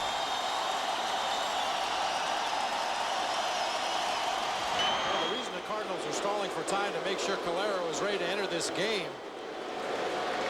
The 3 hitters following Carlos Beltran. We know how hot Beltran has been, but Bagwell, Berkman, and Kent, 429, 571, and 500. Lifetime against Jason Marquis. Well, we mentioned he has not retired any of them here today, and his day is over. Colero will come on from the Cardinal bullpen. We'll be back. Tommy, as we have the pitching change, let's take a look at what we were talking about before. Carlos Beltran and Lance Berkman's swing, how similar they are. If you stop it at point of contact, you see the bat angle very, very similar. You see their hips coming through the ball at the same time. Good clearance of their hips. And then the backswing. You see how it's a big, long backswing, but it's fairly low across their body. They don't finish with their bat way up here high. Neither one of them do. Quick to the ball, long follow-through, but a very flat follow-through to get great extension around the ball. Well, Beltran up there with a count of no balls and 1 strike. The day is over for Jason Marquis, taking over on the mound. Right-hander Kiko Colero. He had a solid regular season and a solid postseason so far. Fastball in on Beltran. 1-1. A new left fielder as well, part of a double switch made by Tony La Russa. John Mabry's day is through. So Taguchi in left field.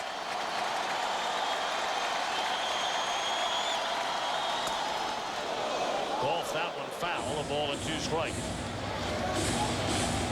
For me, this guy's been one of the most valuable members of the bullpen for the Cardinals so far this series because of what you mentioned before.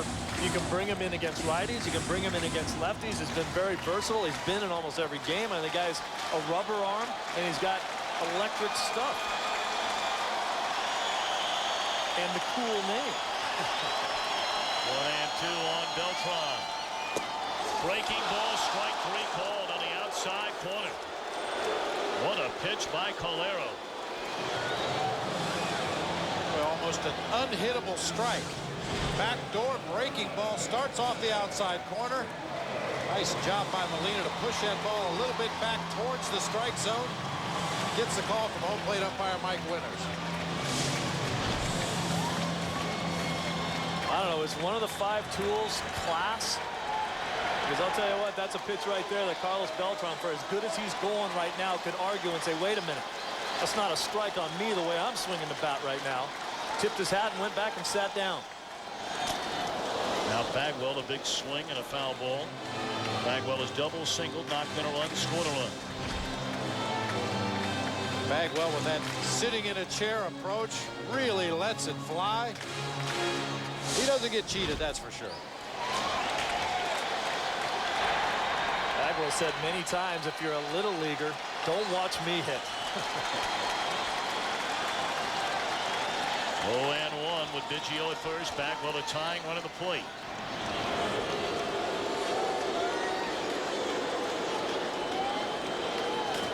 I love it when a catcher will take charge. You see Molina on that pitch, even though there was a throw over to first base, begging the pitch to be down and away in the dirt. Watch the action of the catcher trying to get the location of his pitch.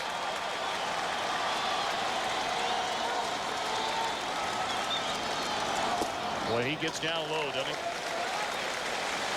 He's got a low center of gravity to start with. It shows great flexibility in those big, strong legs. That's the most amazing thing to me about a guy like Molina, like Chavez from the Astros, even like Pudge Rodriguez. Big, thick, heavily muscled legs, but very, very flexible. 1-1 to Bagwell. And he pops it up behind the plate, and that ball will drift in amongst the fans. So Calero coming in, throwing strikes. That certainly has been the big difference so far in this series. That middle relief of the St. Louis Cardinals, as they have done all season long. They had the best bullpen ERA in the National League this season, and it's been a big difference so far in this series. I mean, you've noticed it, and I think the results for the Astros haven't been all that good in middle relief, but Phil Garner has said, you know, a few of my guys have come in and actually thrown the ball very well. We haven't gotten the results. Hopefully that'll change for them. Bagwell with a count of 1 ball and 2 strikes after Beltran looked at strike 3 a moment ago. And Bagwell does the same.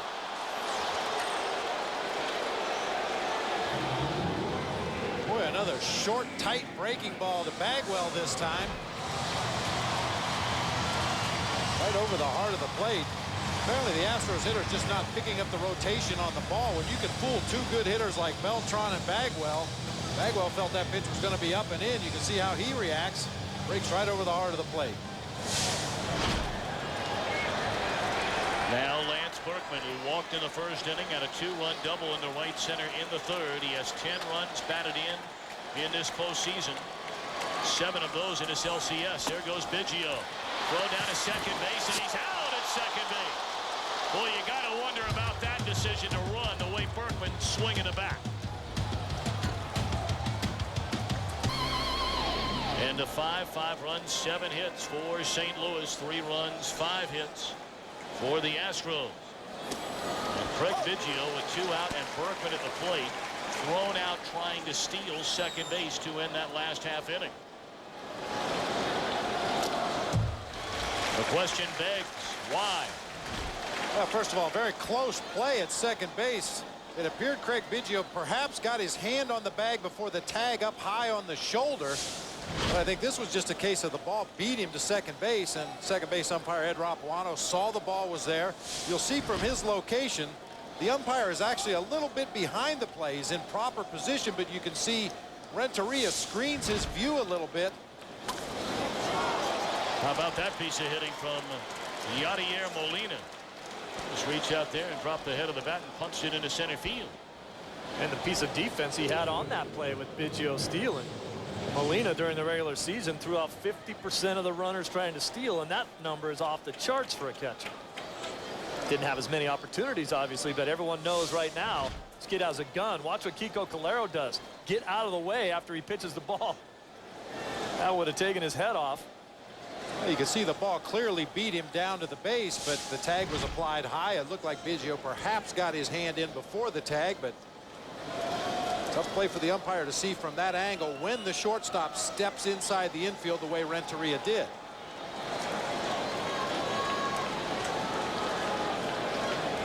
Molina aboard for the first time today, and now so Taguchi, you came on as part of the double switch. He had 10 sacrifices during the regular season.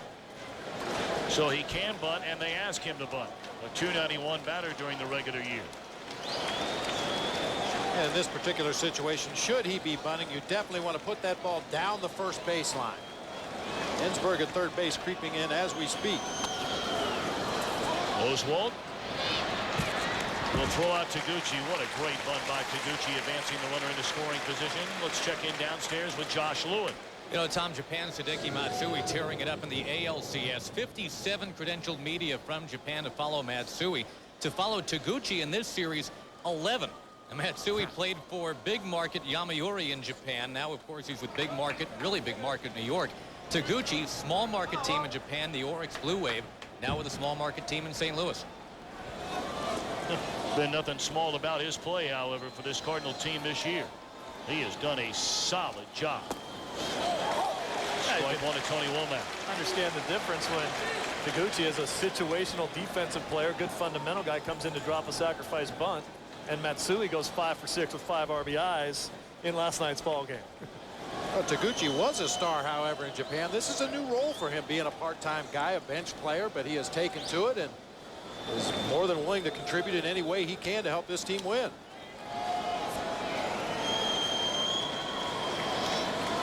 Tony Womack, the batter, walked and scored in that 4th inning. That walk came after 2 men were out. A walk to Womack, a single by Walker, and then Pujols with a single in the center. Pujols with 3 RBIs in the game today. Activity again in the Houston bullpen. Dan Wheeler, the right-hander, up for the 2nd time, joined by the southpaw, whom we've not seen in this series, Mike Gallup. Good breaking ball by Oswalt, 0-2.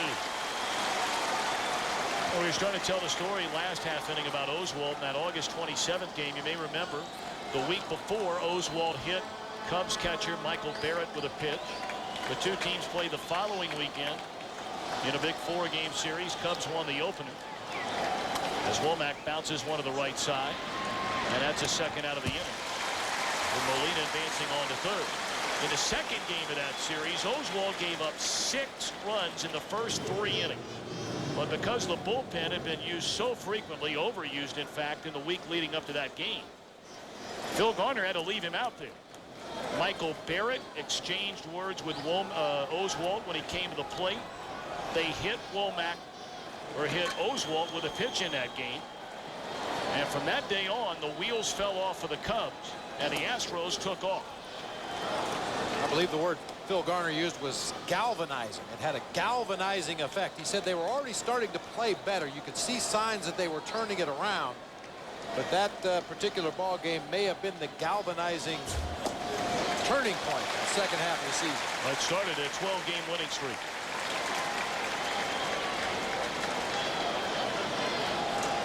Astros had 6 teams in front of them in the wild card race at that point. 1-1 to Walker, fouled out of play.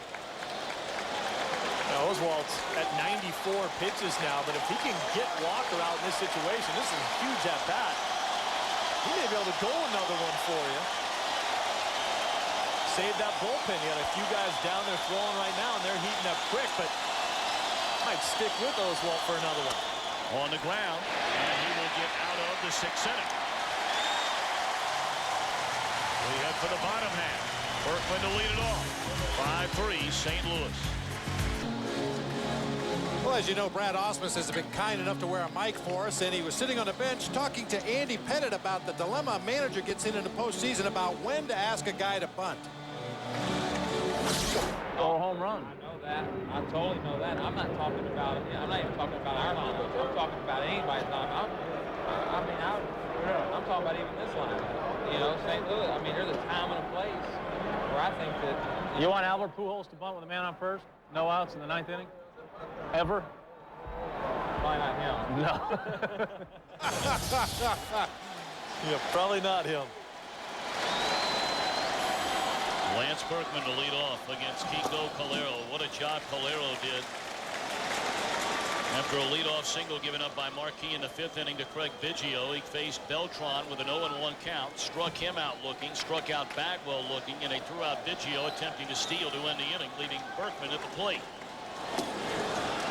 But now he begins the 6-2-0. I think in that conversation, the point that Pettit was trying to make, that playing a little small ball in a tight game with a team that has a great closer, if you can move a guy from second to third, all you need is a fly ball to score him, and the best way to do that is dropping a bunt down. Well, to back up even further in that conversation, and we got to hear the whole thing, but Brad Ausmus was saying, you know, is it fair to ask a guy who hasn't put down a sacrifice bunt in maybe 4 or 5 or 6 seasons? He's a middle-of-the-lineup RBI guy. Now suddenly you're asking him to do something he's not familiar with doing. Is that the right thing to do? That's the dilemma. Well, you're a good man to ask that question, Bob. You asked Matt Williams to put down a bunt in the 2001 World Series. He had not had a sacrifice in nearly 4 years, and he just laid it out there like he's been doing it all his life. I think it's a very subjective thing. I knew Matt Williams very well. I knew he was a good bunter, even though he wasn't asked to bunt very often, and I felt very confident that he could do that. These managers know the capabilities of their players a lot better than we do or the fans do, and if Tony La Russa or Phil Garner felt that one of their middle-of-the-lineup guys could get a sacrifice bunt down, I'm sure they would do it. And the Cardinals did it earlier this season by Scott Rowland. Rowland did it on his own. I certainly see both sides of the argument, because there are guys in the middle of the order that they're not supposed to be bunt. You know, I think the point that Ausmus made right there, you want Albert Pujols to bunt? I'd pay him to drive in runs. But there are a lot of people that would listen to this game and say, if I ask you to bunt, you darn sure better be able to bunt. We pay you a lot of money to be a complete ball player. Do all aspects of the game. Well, now Calero and Molina having a hard time getting on the same page. And while we have a moment, this week's WebMD symptom checker focuses on Chris Carpenter. They thought originally it was something in the forearm and nerve damage. It turned out to be in the right biceps. Carpenter was the ace of this Cardinal rotation during the regular season. Their best pitcher with the best stuff. But don't sing that song to the Astros. They're missing 2 of their top starters. In the air, left field. Did Berkman get it up? Yes, sir. 1-run game.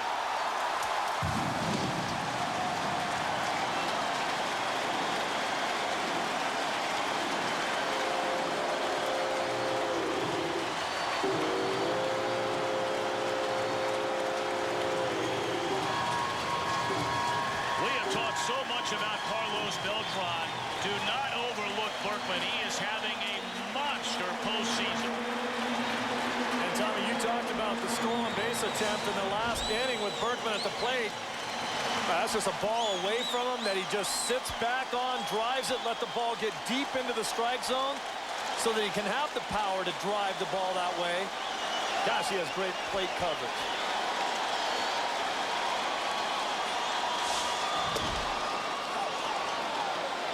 I tell you, Tommy, when Biggio tried to steal second base in that last inning and got thrown out, you questioned it. I didn't have a big problem with it because he was trying to get in scoring position. But obviously, if Berkman comes up and jumps the yard with Biggio still at first, it's a 2-run blast. Well, you and I, Steve, I mean, we've been working together a number of years now. Bob, you and I, the same thing. I mean, I think all of us like the running game very, very much. But when you have guys that are swinging the bat like this guy swinging the bat right now, with 2 men out in an inning, you can't leave him standing there with a bat in his hand. I just don't think that they expect him to go hit a home run every time. He's so hot. If you get to second base, if he bangs a single out there, you score. You don't score from first on a single if he doesn't go out of the yard. Good sharp breaking ball, and Kent gone swinging. Let's send it to Los Angeles. Here's Jeannie Velasco.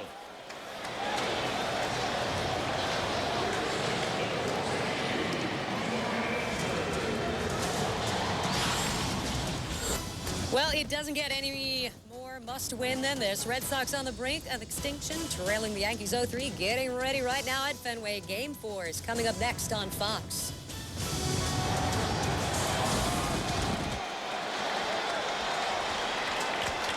So now the bottom part of the Houston batting order. Hitless again in the game today. The trio of Ensberg, Vizcaino, and either Chavez or Austin combined for 7 hits in 40 at bats. And just like that, Calero ahead of Ensberg, 0-2. I don't think it's unusual to see that in postseason play because of the ridiculous amount of advanced scouting that teams have going into a postseason series. The good hitters are going to get their hits. It doesn't make any difference. The middle of the lineup guys are probably going to get their hits. You have to contain those guys at the bottom of the order. Go to their weaknesses. Don't allow them to get anything started. It's not unheard of that a guy at the bottom of the order will jump up and do something amazing in the postseason. But as a general rule, these guys are hitting at the bottom of the order for a reason. They have weaknesses, and because of the advanced scouting and the ability of the pitchers to attack those weaknesses, it's going to be tough. Fly ball, left center field. So Taguchi back to the warning track, and he's got it. Second out of the inning.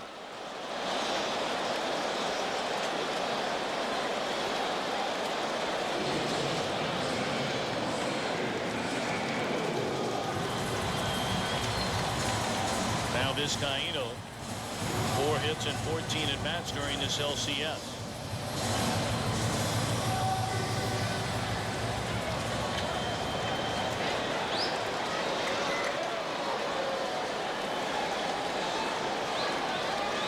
Albert Pujols will be leading off the Cardinals' 7th inning. And will Phil Garner stick with Roy Oswalt? That one slapped down the left field line. Fair ball into the cup. Vizcaino making a turn. And he's in a scoring position with a 2-out double, and that is the tying run of the game.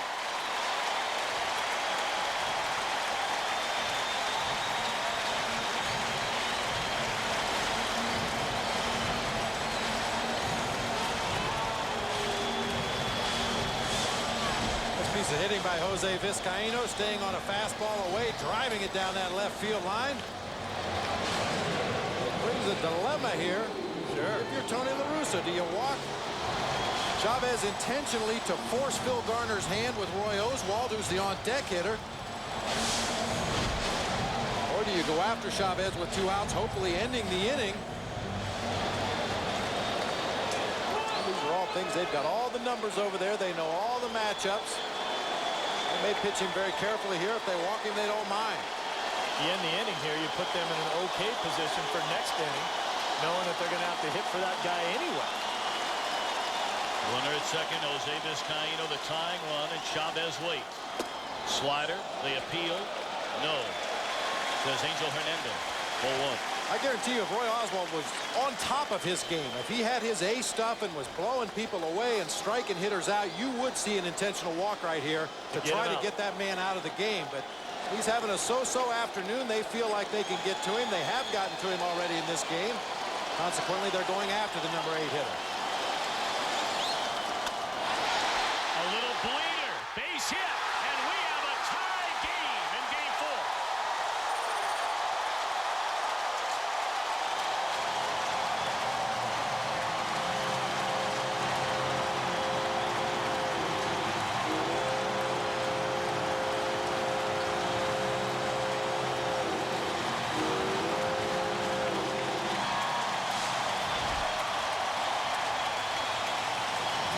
There's a cut fastball off the end of the bat of Chavez. That one looks not so pretty, but I've liked the swings that this kid has taken in the games. Nobody's happier or more pumped up than he is right now. Talk it down. He was telling that ball to get down, get down, get down. Orlando Palmeiro will now come on and pitch in. So the decision to pitch to the number 8 hitter, Chavez. who is 0 for 2 in the game, comes back to bite St. Louis. But if you're Tony La Russa, we'll get to this after the pitching change. Chavez did not get a lot of playing time. Raul Chavez ties the game at 5 with a 2-out single into center field in the bottom of the 6th inning. Pitching change made by Tony La Russa. He brings on the left-hander Ray King. Orlando Palmeiro is the announced pinch hitter. Let's send it downstairs to Josh Lewin. Tom, one thing that may come into play as we go along in this game, Mike Lamb, Phil Garner's best pinch hitter, not here as of this moment. His wife Teresa giving birth to the couple's first child yesterday in L.A. Mike flew home to L.A. to be with Teresa. They're hoping Mike makes it back later, maybe in time for extra innings if there are any, but as of right now, he's not here. Josh, thank you very much. And that's a big weapon not to have. With Mike Lamb, certainly we send congratulations to Mike and his wife and a new little boy. And Ray King has given up a couple of long ones in this league championship series, both of them against Lance Berkman. Lamb did have a big pinch hit home run in this series. Not a lot of pop off the bench for Phil Garner, but Palmeiro does a nice job of getting on. Palmeiro in 3 pinch hit at bats in this series has a couple of hits. Now he did not see left-handers very frequently during the regular year. Only 12 at bats against him, and he only had 2 base hits.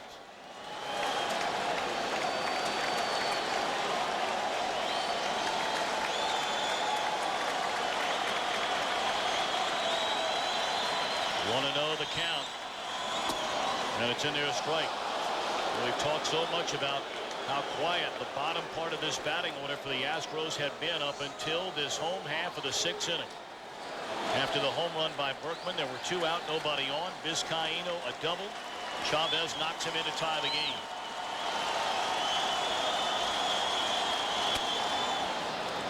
One and 2.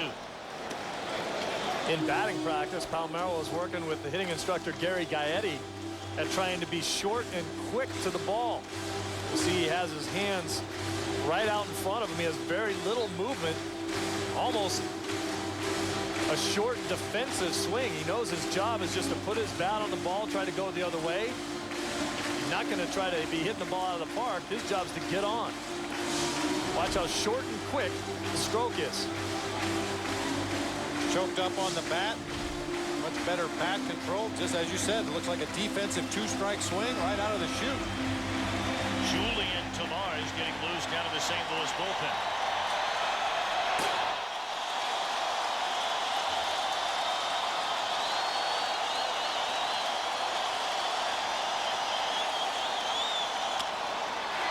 In the air down the left field line. Taguchi with room, and that'll end the inning. But the Astros tie it in the 6th. The homer by Berkman, big hit by Chavez. Back after a break from your local Fox station. We head for the top of the 7th inning in Game 4 of this National League Championship Series. The Cardinals lead this best of 7, 2-1. And now the Astros will turn it over to their bullpen. And the man who's been by far their sharpest out of the bullpen in 2 games, Dan Wheeler. He is not allowed a run, struck out 6 in his 2 appearances without a walk in this series. He's the kind of guy that generally gives the Cardinals fits. Does not throw hard, throws a lot of slop up there. His fastball will top out right about there at 91. Likes to sink the ball, throws a curveball, a slider, a changeup. Mixes up locations and speeds. Not much chance to ease in here. No. Part of the order for the Redbirds. And there's a strike on the outside corner to Albert Pujols. Pujols, a 2-run home run in the opening inning. Watkins scored in the 3rd, knocked in a run with a single in the 4th.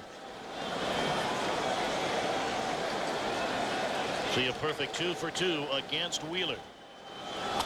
Off the end of the bat, and it's going to fall in, a base hit. Pujols aboard for the 4th time today, his 3rd base hit. Boy, how do you get this guy out? Went fastball away 2 times and then comes back with this breaking ball that hangs a little bit. Pujols off the end of his bat. He's lucky that he was out in front, but this is what we talked about. This is what Wheeler will do to you. Get you out on your front foot just a little bit, going that way, don't quite have the power behind your swing off the end of his bat. And ho-hum, he still gets another hit. Well, the go-ahead run aboard for the Cardinals here in the 7th inning, and Rolen the batter. Breaking ball gets through, and Pujols advances into scoring position.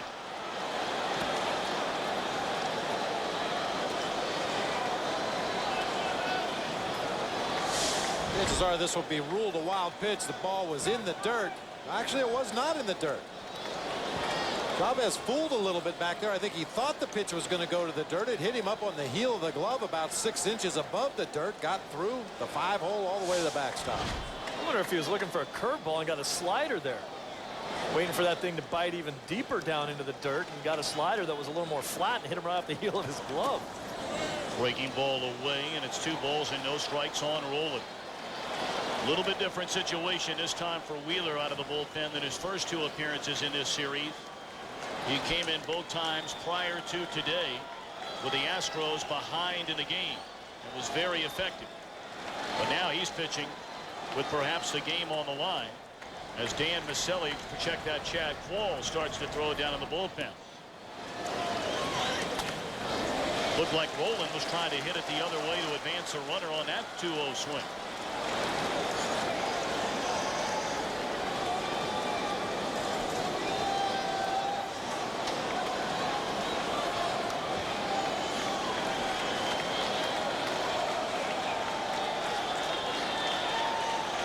Had to go 2 innings, getting the save here yesterday. That one stayed up. Crowd wanted the call, didn't get it. 3-1.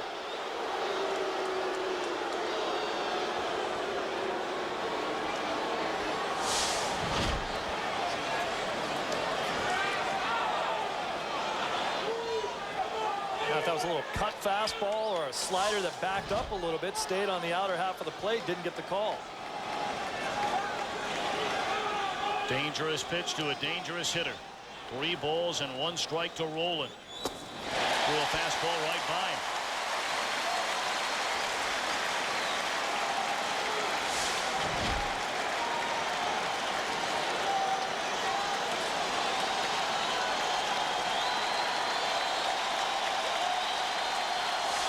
Surprised him with that fastball and just blew it right by him on the outer half.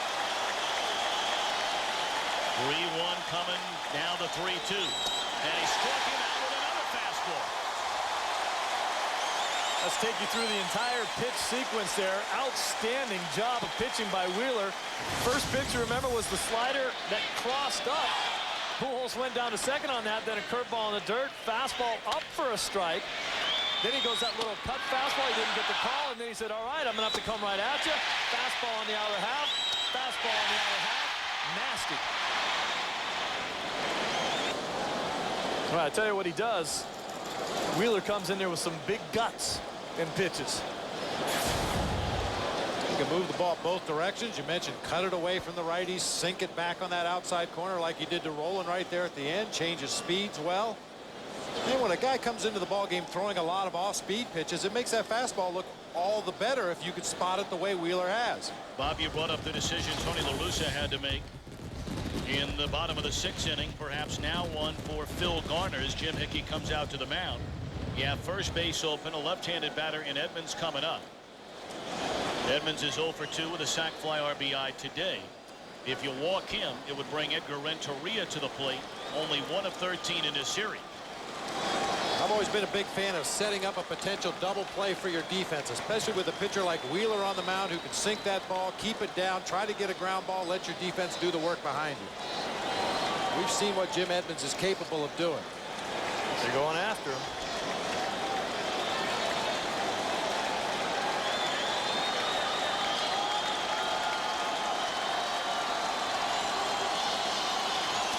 The go-ahead run in scoring position. And it's into center field. Caught by Beltran.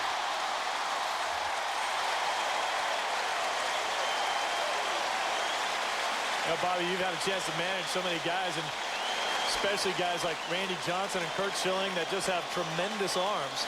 But boy, I just really respect a guy like Wheeler who does not have that kind of stuff. Can't blow you away. Tops out at 91. Has to change speeds, but comes in and says, I'm going to challenge you with the stuff that I have. and he's been by far the best guy out of their pen in this series. Guys that know how to pitch, know how to use the weapons that they have, know how to take advantage of a hitter's aggressiveness. Go ahead run at second base, and now Renteria. 0 for 2 in the game. 1 hit in the series. And a slider for strike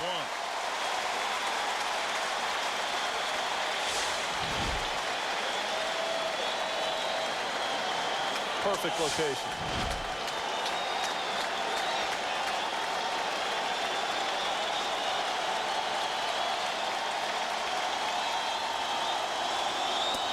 Slider again, 0-2.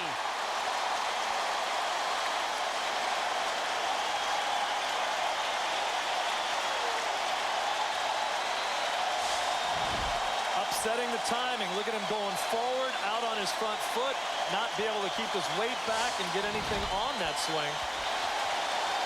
Changing speeds.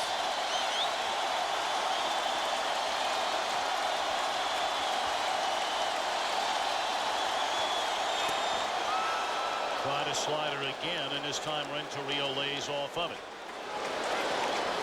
A shaky inning back there behind the plate. Another late reaction by the Astro catcher. Looked like he got fooled by that pitch again. Another slider with some indecision about how to catch it.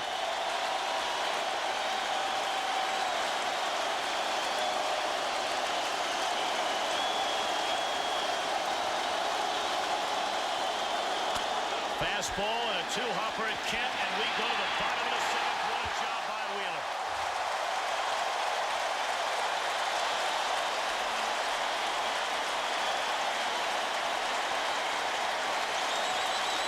The Astros have the top of the batting order coming up. Bottom half of the 7th inning. We keep bottom of the 7th inning. Game 4 of this National League Championship Series. A 5-5 game. 4th pitcher now brought on by Tony La Russa. Following Jason Marquis, Kiko Calero, and Ray King is Julian Tavares.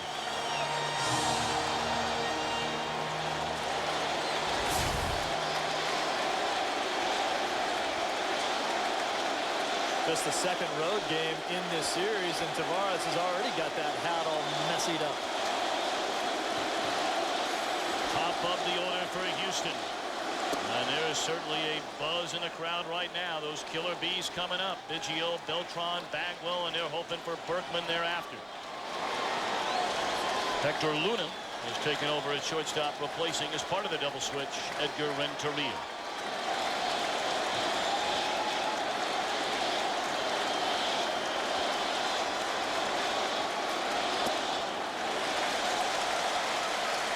Biggio bounced to short in the first, popped to third in the third, single to left field, was thrown out stealing in the 5th. And Brad Lidge down there in the Houston bullpen getting ready.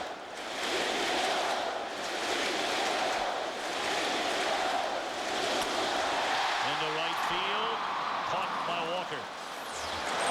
And while we have a moment, let's send it to Fenway Park in Boston. Here's Chris Myers. Tom here at Fenway getting ready for game 4. A cold, clear night, temperature in the 50s. Forecast for Boston kind of gloomy. Have nothing to do with the weather, of course. And forget that Sunday night show, Desperate Housewives. How about Desperate Red Sox? What an assault the Yankees put on them last night. Derek Lowe, Orlando Hernandez. Game 4 follows your game right here on Fox. We will look forward to that. Chris Myers, thank you very much. Those are the regular season numbers. El Duque got on that remarkable run, but then really faltered down the stretch, had a sore right shoulder. And Derek Lowe, well, a 14-game winner, but a very, very high ERA. And the last time he faced the Yankees during the regular year, they knocked him out in the 2nd inning. Now Beltran. He is homered in every game of this series. Today he's walked, scored, singled, scored, struck out looking in the 5th. Beltran trained himself to be quick through the hands when he was with Kansas City, using a tennis ball machine that would throw a ball from 80 to 150 miles an hour at him, and the balls would have numbers on them. He had to teach himself to recognize the number as it came in.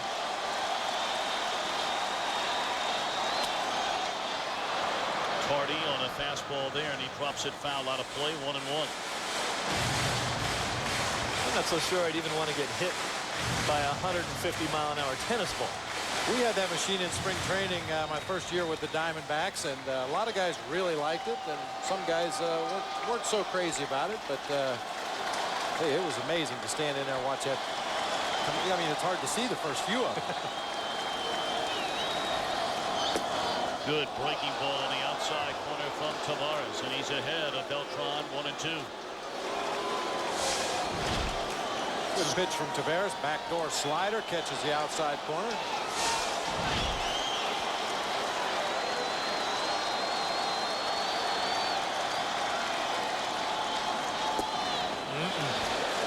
Not this time. 2-2. That was the same pitch that Calero struck out Beltran on his last at bat in the 5th. That's the first time we've even seen Beltran pitch at a pitch that he didn't want to swing, but it was because of the pitch before. Nasty backdoor slider. He tried to do the same thing, and he thought about having to hit that ball in case it got called strike 3.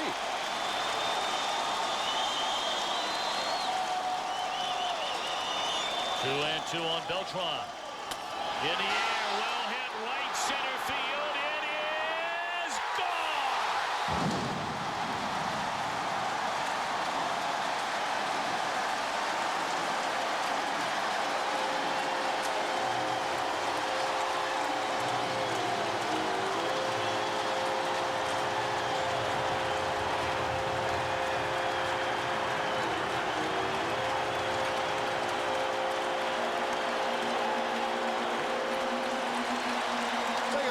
Sequence here of 2 Carlos. Fastball up and out of the strike zone. Another fastball almost the same location. There's the backdoor slider that he didn't like. The little hitch you talked about, Steve. Then gets a slider down and in. Didn't even appear to be that good of a pitch, but we've talked many, many times about those left-handed hitters and that ball down and in. And Beltran has tied Barry Bonds for the most home runs in a single postseason. Took him 9 games to do it. He has 8 of them. And far more importantly, the Astros lead, and Lidge really cranking it up now. What an absolutely unbelievable display being put on by Carlos Beltran. That was a pretty good trade. I mean, it's so impressive because he just golfed this ball out of the ballpark. Like you said, Bobby, I don't even think that pitch was a strike. Down around his ankles, dropped the bat head on it. Gary Gaetti said, along with his Willie Wilson speed, he says he believes he has Barry Bonds type power.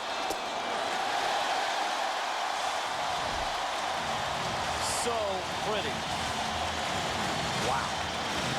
Well, when you're locked in like that as a hitter, I mean, you pick up the rotation on the ball so much quicker than you do when you're struggling.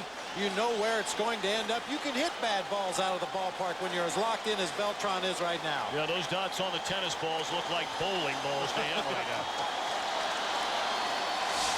Whoa! And Bagwell's head thrown all the way to the screen, and Tavares saying, "Why are you looking at me?" Yeah, but Tavares is coming all the way in saying, "Why are you looking at me?" And a warning is being issued, it looks like, by the home plate umpire, Mike Winters, to both teams. I agree with you, Steve. I mean, this is all on Tavares right here. Jeff Bagwell, pitch flies over his head. He just takes off his ankle guard and heads down to first base. Tavares came several steps toward home plate. He was the one doing all the squawking. And Phil Garner, I think, would argue this warning because he's going to say, what have we done in order to get a warning on our side of the field right now? Watch Tavares take about 3 or 4 steps in. Bagwell hasn't even really looked at him that. I mean, Bagwell, it doesn't appear as though he said anything to the guy. Maybe he did. Yeah. Yep, he did. I beg your pardon. Didn't appear he was saying anything loud enough for Tavares to hear it out at the pitching mound, but Julian took it upon himself to come in there and try to hear what Bagwell was saying, and it certainly appeared like he was the aggressor if there was anything happening right there.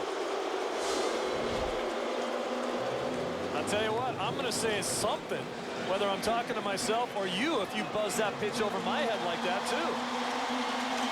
Tavares He's an excitable guy. Great guy in the clubhouse. Everyone likes him. He's a little bit crazy, but maybe his emotions get the best of him on the mound right there. And the Friday off day, of course, not a lot happening. The media was searching for some quotes and some interviews, and Julian Tavares was very upfront. First of all, saying that our bullpen is better than their bullpen, and then went on to say our team is better than their team. Look out.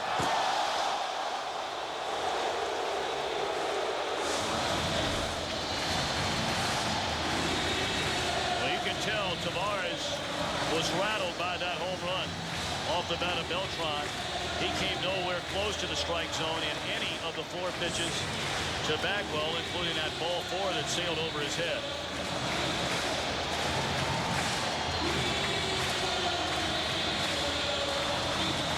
Yeah, and in steps another guy that is white hot. Cal Eldred cranks it up in the bullpen, and here's Lance Berkman. 2 for 2, 3 RBI.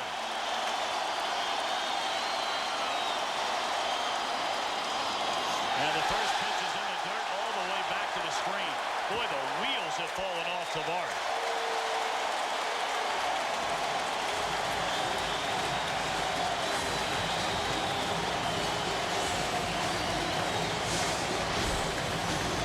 Ball in the dirt. Not much you can do about that one. Right at the feet of the left-handed hitter. I believe now they're going to go ahead and put Berkman on base. They don't want to mess with him anymore today.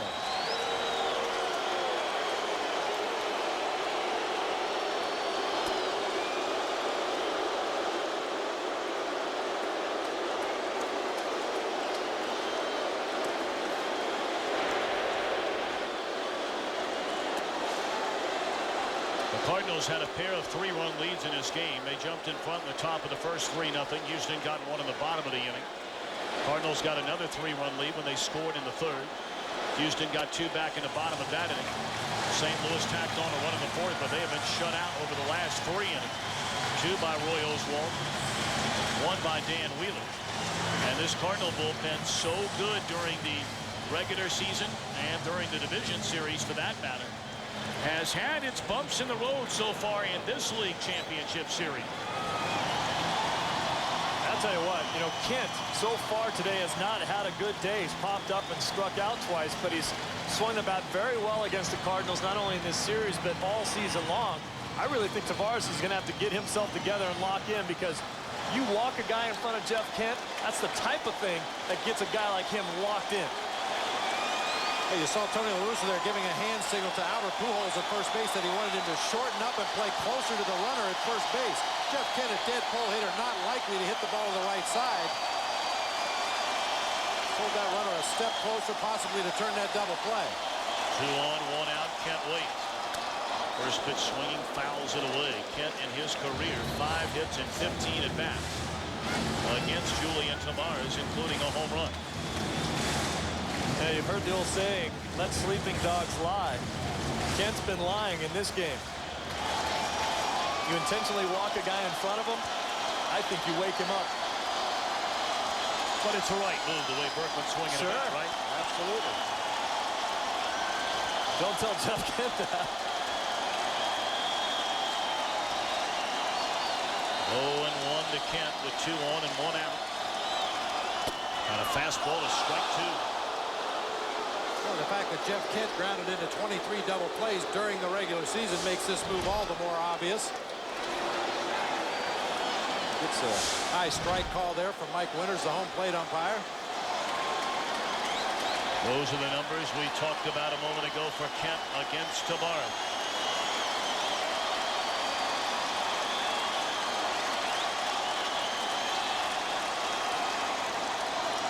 And a breaking ball on an 0-2 pitch hits him in the leg. Now, just because there was a warning issue doesn't mean they have to throw Tavares out of the game. That was a breaking ball, and clearly in the judgment of Mike Winters, a home plate umpire, he knows Tavares did not try and hit Kent with a pitch.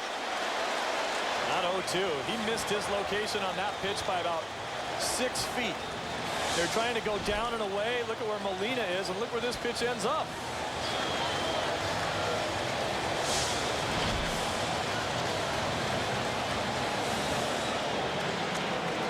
Well, if you're Tony La Russa, do you stay with Tavares? No. He makes 2 steps up the dugout, and he's waiting. And now he's standing, looking around. And again, Bob, that saved defensive signal to his infield. Elbred's ready, and they're going to stay with Tavares. Well, this is shocking to me. The guy is having a minor meltdown out there on the mound. He's missing location. He's obviously overly emotional at this point. Morgan Ensberg 0 for 3 in a game. Infield in for St. Louis, down to 1 in the 7th. Nowhere close to the strike zone, 1-0. Since the home run by Beltran, Julian Tavares has thrown 12 pitches, 1 of them for a strike.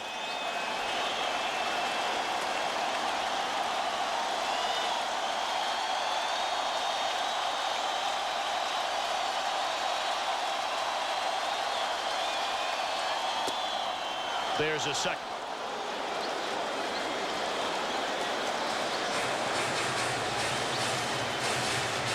You saw the way Molina received that pitch. Not exactly a good frame of a borderline pitch, but when your pitcher is missing his spot by, as you said, Steve, 6 feet, I mean, you feel like a goalie back there. You're just trying to keep the ball in front as best you can. I have no idea how tough it is to be Molina right now. The catching position has such a great feeling of power when you throw a finger down and the pitcher hits your glove. But the opposite is true when the guy has no clue out there.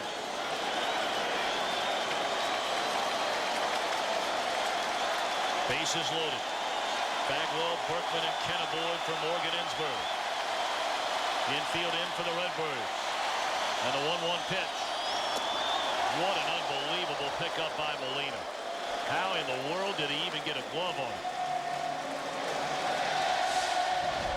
Well, we talk about range at other positions on the field. It doesn't show up as much behind the plate, but Molina showing tremendous range back there just to get a glove on that ball. Everything Tony La Russa said about this young man before the game today has proven to be true. He is quite a defensive catcher. And that's just flat out a run scored and everybody moving up. If he doesn't catch, that was a desperation backhand stab. He was playing third base on that ball. Scary to be sitting back there right now.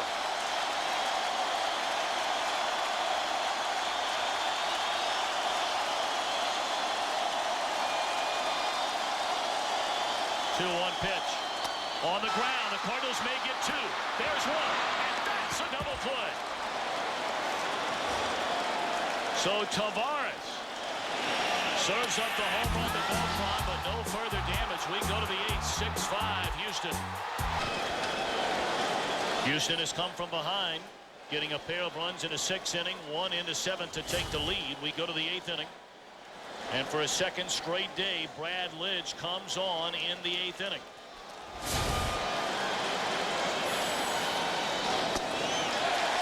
Hector Luna bats for the first time and looks at a strike. Eric Bruntlett has taken over at shortstop with Jose Vizcaíno moving over to second base. Jeff Kent out of the game. And a new catcher as well for the Astros with Lidge coming on. Is Brad Austin. It's interesting to note that including yesterday's game, Brad Lidge has worked 2 innings or more 15 times this year. On only 5 of those occasions was he asked to pitch again the next day. When they did bring him back, he was almost unhittable. And he strikes out Luna on 3 pitches. Meanwhile, Julian Tavares was not unhittable, nor was he much in control of his emotions.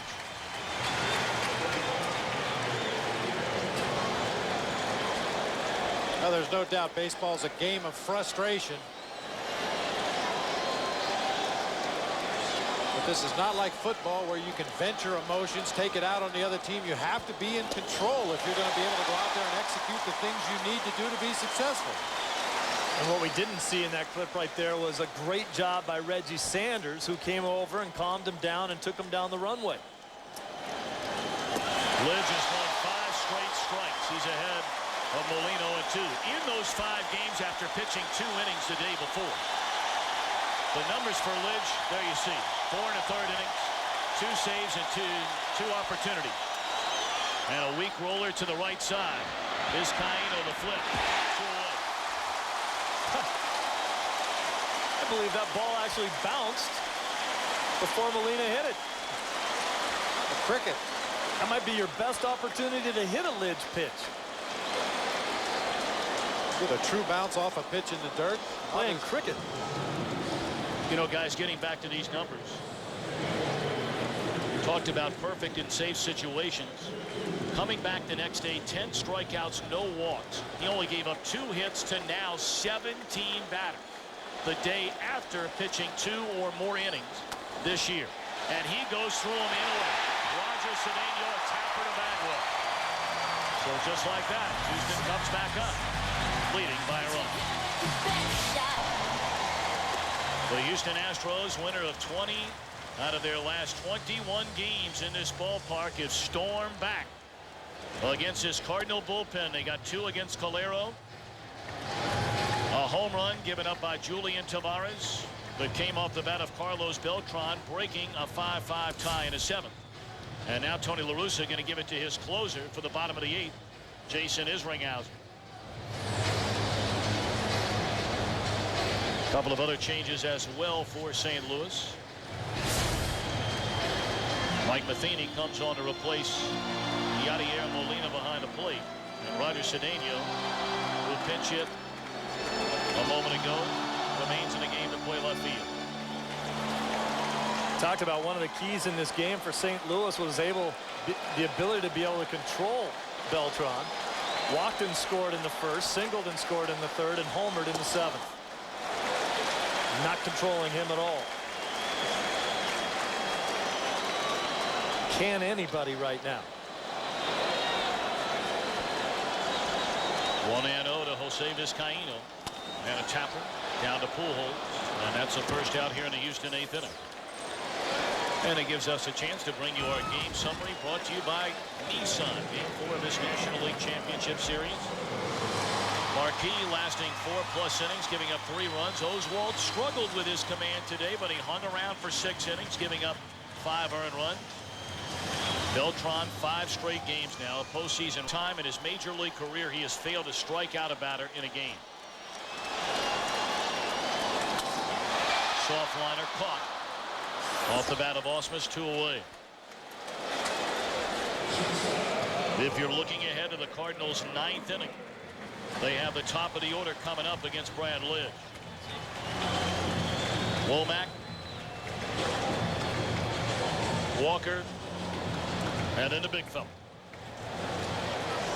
You know, looking back at Oswalt's outing today, obviously have seen much better from him over the course of the season, but a lot of times on a day like today is when a good pitcher really shows his stuff. Popped up. They want to get Lidge right back out there. And anybody can pitch with their good stuff, right, Bobby? That's right. We go to the 9th. Houston leads by a run. Brad Lidge, 3 outs away from evening this National League Championship Series at 2 games apiece. Brad Ausmus back behind the plate. And the new left fielder is Jason Lane. Top of the order for St. Louis. Ball 1 to Tony Womack, 0 for 3 in a game, 2 for 16 in the series. He walked and scored in the 4th. Imagine Brad Lidge didn't even want to be a pitcher. Said he wasn't good enough to play in the outfield on his high school team. He played with a couple kids that got drafted.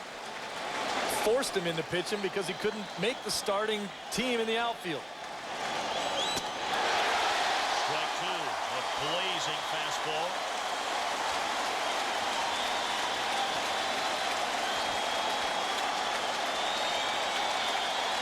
One and 2 coming to Womack. Foul back out of play. Got a look there a moment ago at Carol Garner, wife of Astros manager Phil Garner. Still sporting her Astros merchandise from way back when Phil played for the Astros. She's grinding just as hard as he is. Oh, yeah.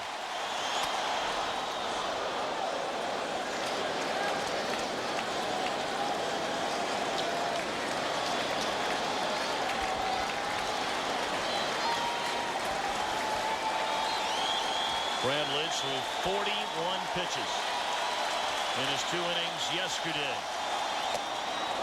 fastball at 96 miles per hour, sails high. I asked him yesterday about why he threw so many sliders in yesterday's ball game, considering he's got a 97-mile-an-hour fastball. He said, I felt like I was getting into some patterns with these guys, throwing too many fastballs, so we wanted to throw more breaking balls.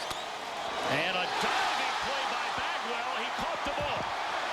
The first base umpire, Angel Hernandez, ruling immediately that he caught it before it hit the ground. And a good call it was. Baggy could have taken some pressure off of Lidge, hustling over here, panicking that he's not going to get there in time. Boy, how big a play is that right there?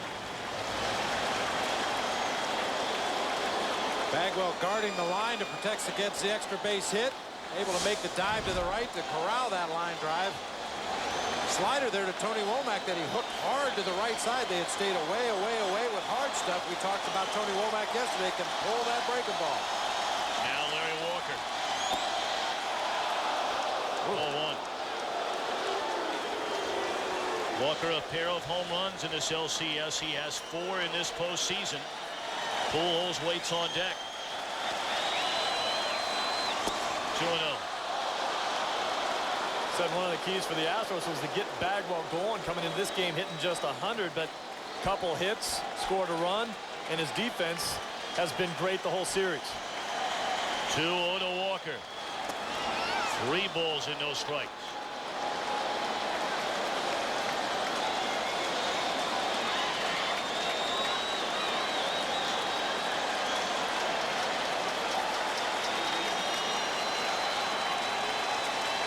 And Lidge going to work.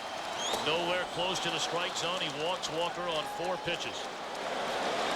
Well, it's October, and the Major League Baseball postseason is coming down to the wire. Every game, every inning, every play counts. Watch the World Series on Fox starting October the 23rd. Don't miss it. High drama in high def. Albert Pujols representing the go-ahead run here in the top of the 9th inning.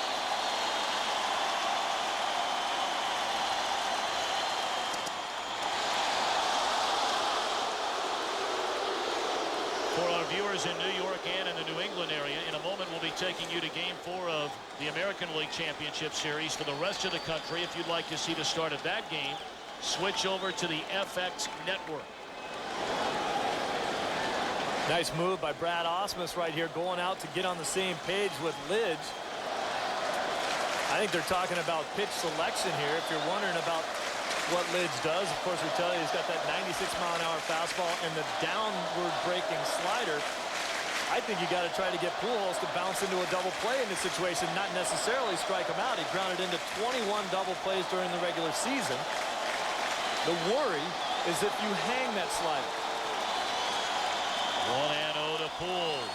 Slider and a good one.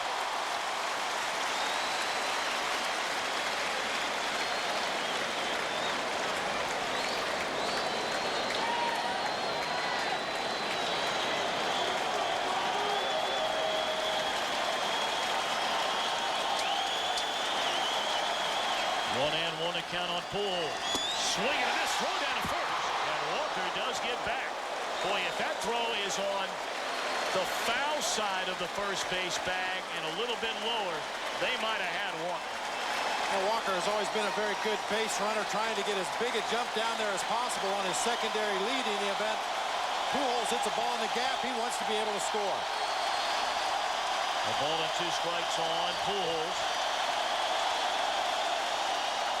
Following our game here in Houston, we'll have coverage of Game 4 of the American League Championship Series from Fenway Park, presented in high definition and brought to you by the all-new Dodge Dakota. Stay tuned to Fox Sports, your exclusive home for postseason baseball.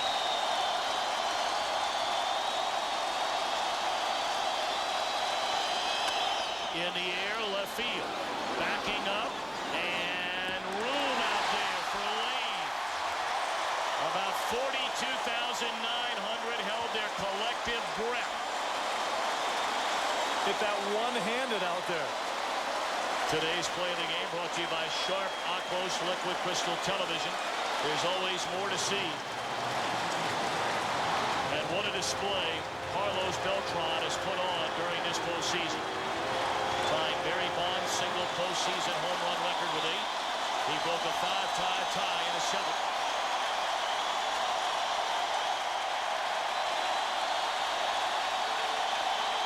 Swing and a miss by Roller. Again, a reminder, the Yankees and the Red Sox will be immediately coming up for the rest of the country right here on Fox at the conclusion of this Game 4. This National League Championship Series is heating up.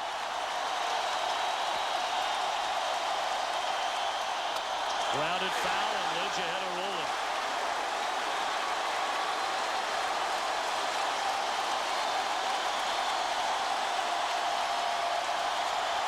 And Lidge trying to put Game 4 in the book and knock this series at 2 apiece.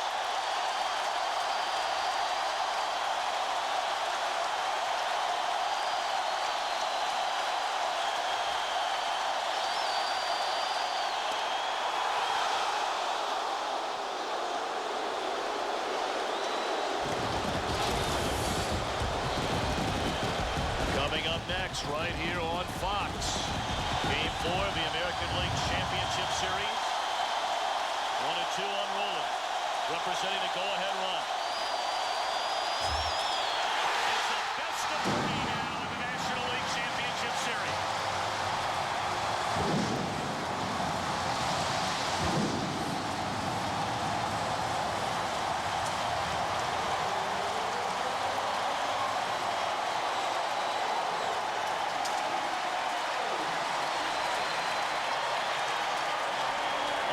The 2 games in St. Louis, it's been the Astros bullpen that has been better than the Cardinal bullpen here in Houston.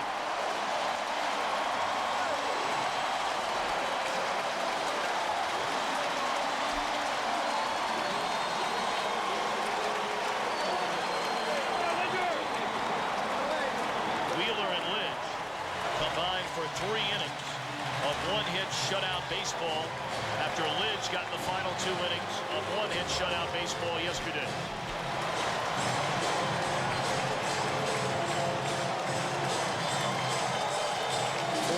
Of 22 straight games here. Let's send it downstairs to Josh Lewin. All right, guys, Carlos Beltran homering in 5 consecutive postseason games. Are you guys feeling it now? You're 2-2. Well, right now we feel good. We take yesterday's game to this ball game. You know, I think Owa did a great job closing the game with Lidge. Right now the series tie, and you know this is what we were looking for. Carlos, take me through the at-bat against Julian Tavares in the 7th, if you would. Well, Tavares, he's a guy that throw a very good sinker, very good slider. He also got a split. So I was looking just to put the bottom play. He threw me topo slider back door that I took, 1 for a ball, 1 for a strike. And he just threw me another slider, and I was able to hit the ball. You know, it was a good pitch for him, but at the same time, I was able to score my bat, and the ball went out of the ballpark, you know, give us the lead, and I was very happy after that. You're setting and tying all kinds of postseason records. Do you know that, or you're stopping to smell the roses here? No, I don't know that, but, you know, feels good. This is great. You know, this is a great experience for me, being able to play my first playoffs, and, you know, God is really blessing me well, and I'm just very happy just to be able to contribute. Congratulations, Carlos. Thank you. It's Carlos Beltran, guys. Josh, thank you very much. The producer of today's game, Jeff Gowan, our director, Jim Lynch, our associate producer, Carol Langley-McDermott, the associate director, Eric Billingmeyer, our broadcast associate, Zach Field, our technical producer, Dan Rotante, tape room led by Doug Coughlin and company. Vice President of Field Operations is Jerry Steinberg. The studio produced by Gary Lang, directed by Jeff Wynn, associate director, Chris Therian. The coordinating producer of the studio show is Scott Ackerson. The studio technical supervisor, Jack Simmons. The senior producer of Fox Sports, Bill Brown. And the executive producer is David Hill and Ed Goy. For Steve Lyons, Bob Brindley, and our entire Fox crew, the National League Championship Series is tied at 2. Jeannie, Kevin, Eric standing by the Fox Network Center. The ALCS coming up in a moment. It's all even in Houston.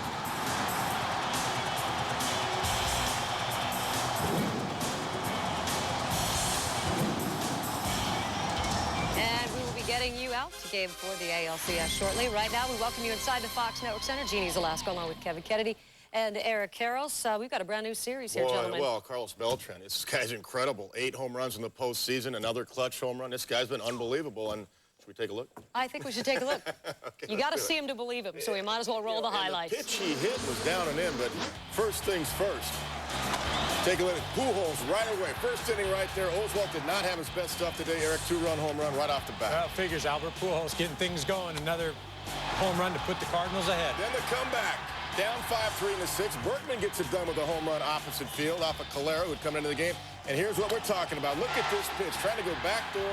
Missed. That was Taveras to Beltran. The plan was right. The execution was wrong. Beltran hits another home run. This is redundant. We're seeing this every game. And then finally, of course, we get the bullpen doing the job for the Astros because of Brad Lidge. But look at the blow-up right here by Taveras. He knew what he was trying to do going down and away. But as you said, you make a mistake down and in, it's going to cost you, and it did. Speaking of costing someone, it's going to cost someone a whole lot of money to land Carlos Beltran in this offseason. Right, every day Jeannie. the price tag goes up. Look at this. 5 home runs, consecutive games. That's a major league record. The series is now tied 2-2. Beltran has been unbelievable in the postseason. Let's take a look at the bullpen we're talking about. Wheeler coming in. Big strikeout, runner at second right there. To Scott Rowland, 3-1 fastball, 3-2 fastball. That would get it done. Get him out of the 7th inning, basically. And then Brad Lidge, the last out in the 8th. Only to come back for the 9th. Scott Rowland again. This time not a slider. And this time it's not Wheeler. It's Lidge. The fastball up in the zone to punch out Scott Rowland. And I'll tell you, in the 7th inning, Wheeler getting that first out with Scott Rowland was huge right there because Pujols was on second, nobody out. And then, Eric, you got the next 2 guys after that. Well, you got Wheeler as the unsung hero today. I thought if it did go to the bullpens, that St. Louis would have the advantage, but Wheeler stepped in, did a great job, and then Lidge, 8 and 9 again. Yeah, and I like what Phil Garner did. We were talking about you bring your closer in right now in the 8th inning or let Wheeler go back out because it's the bottom of the order. I learned many years ago, if you're going to take the guy out like a Wheeler in the 8th inning, if the first guy gets on, don't even send him back out there. I like what Phil Garner did today. And people are whipping Garner. Well, yeah, guess what? Now he's 2-2.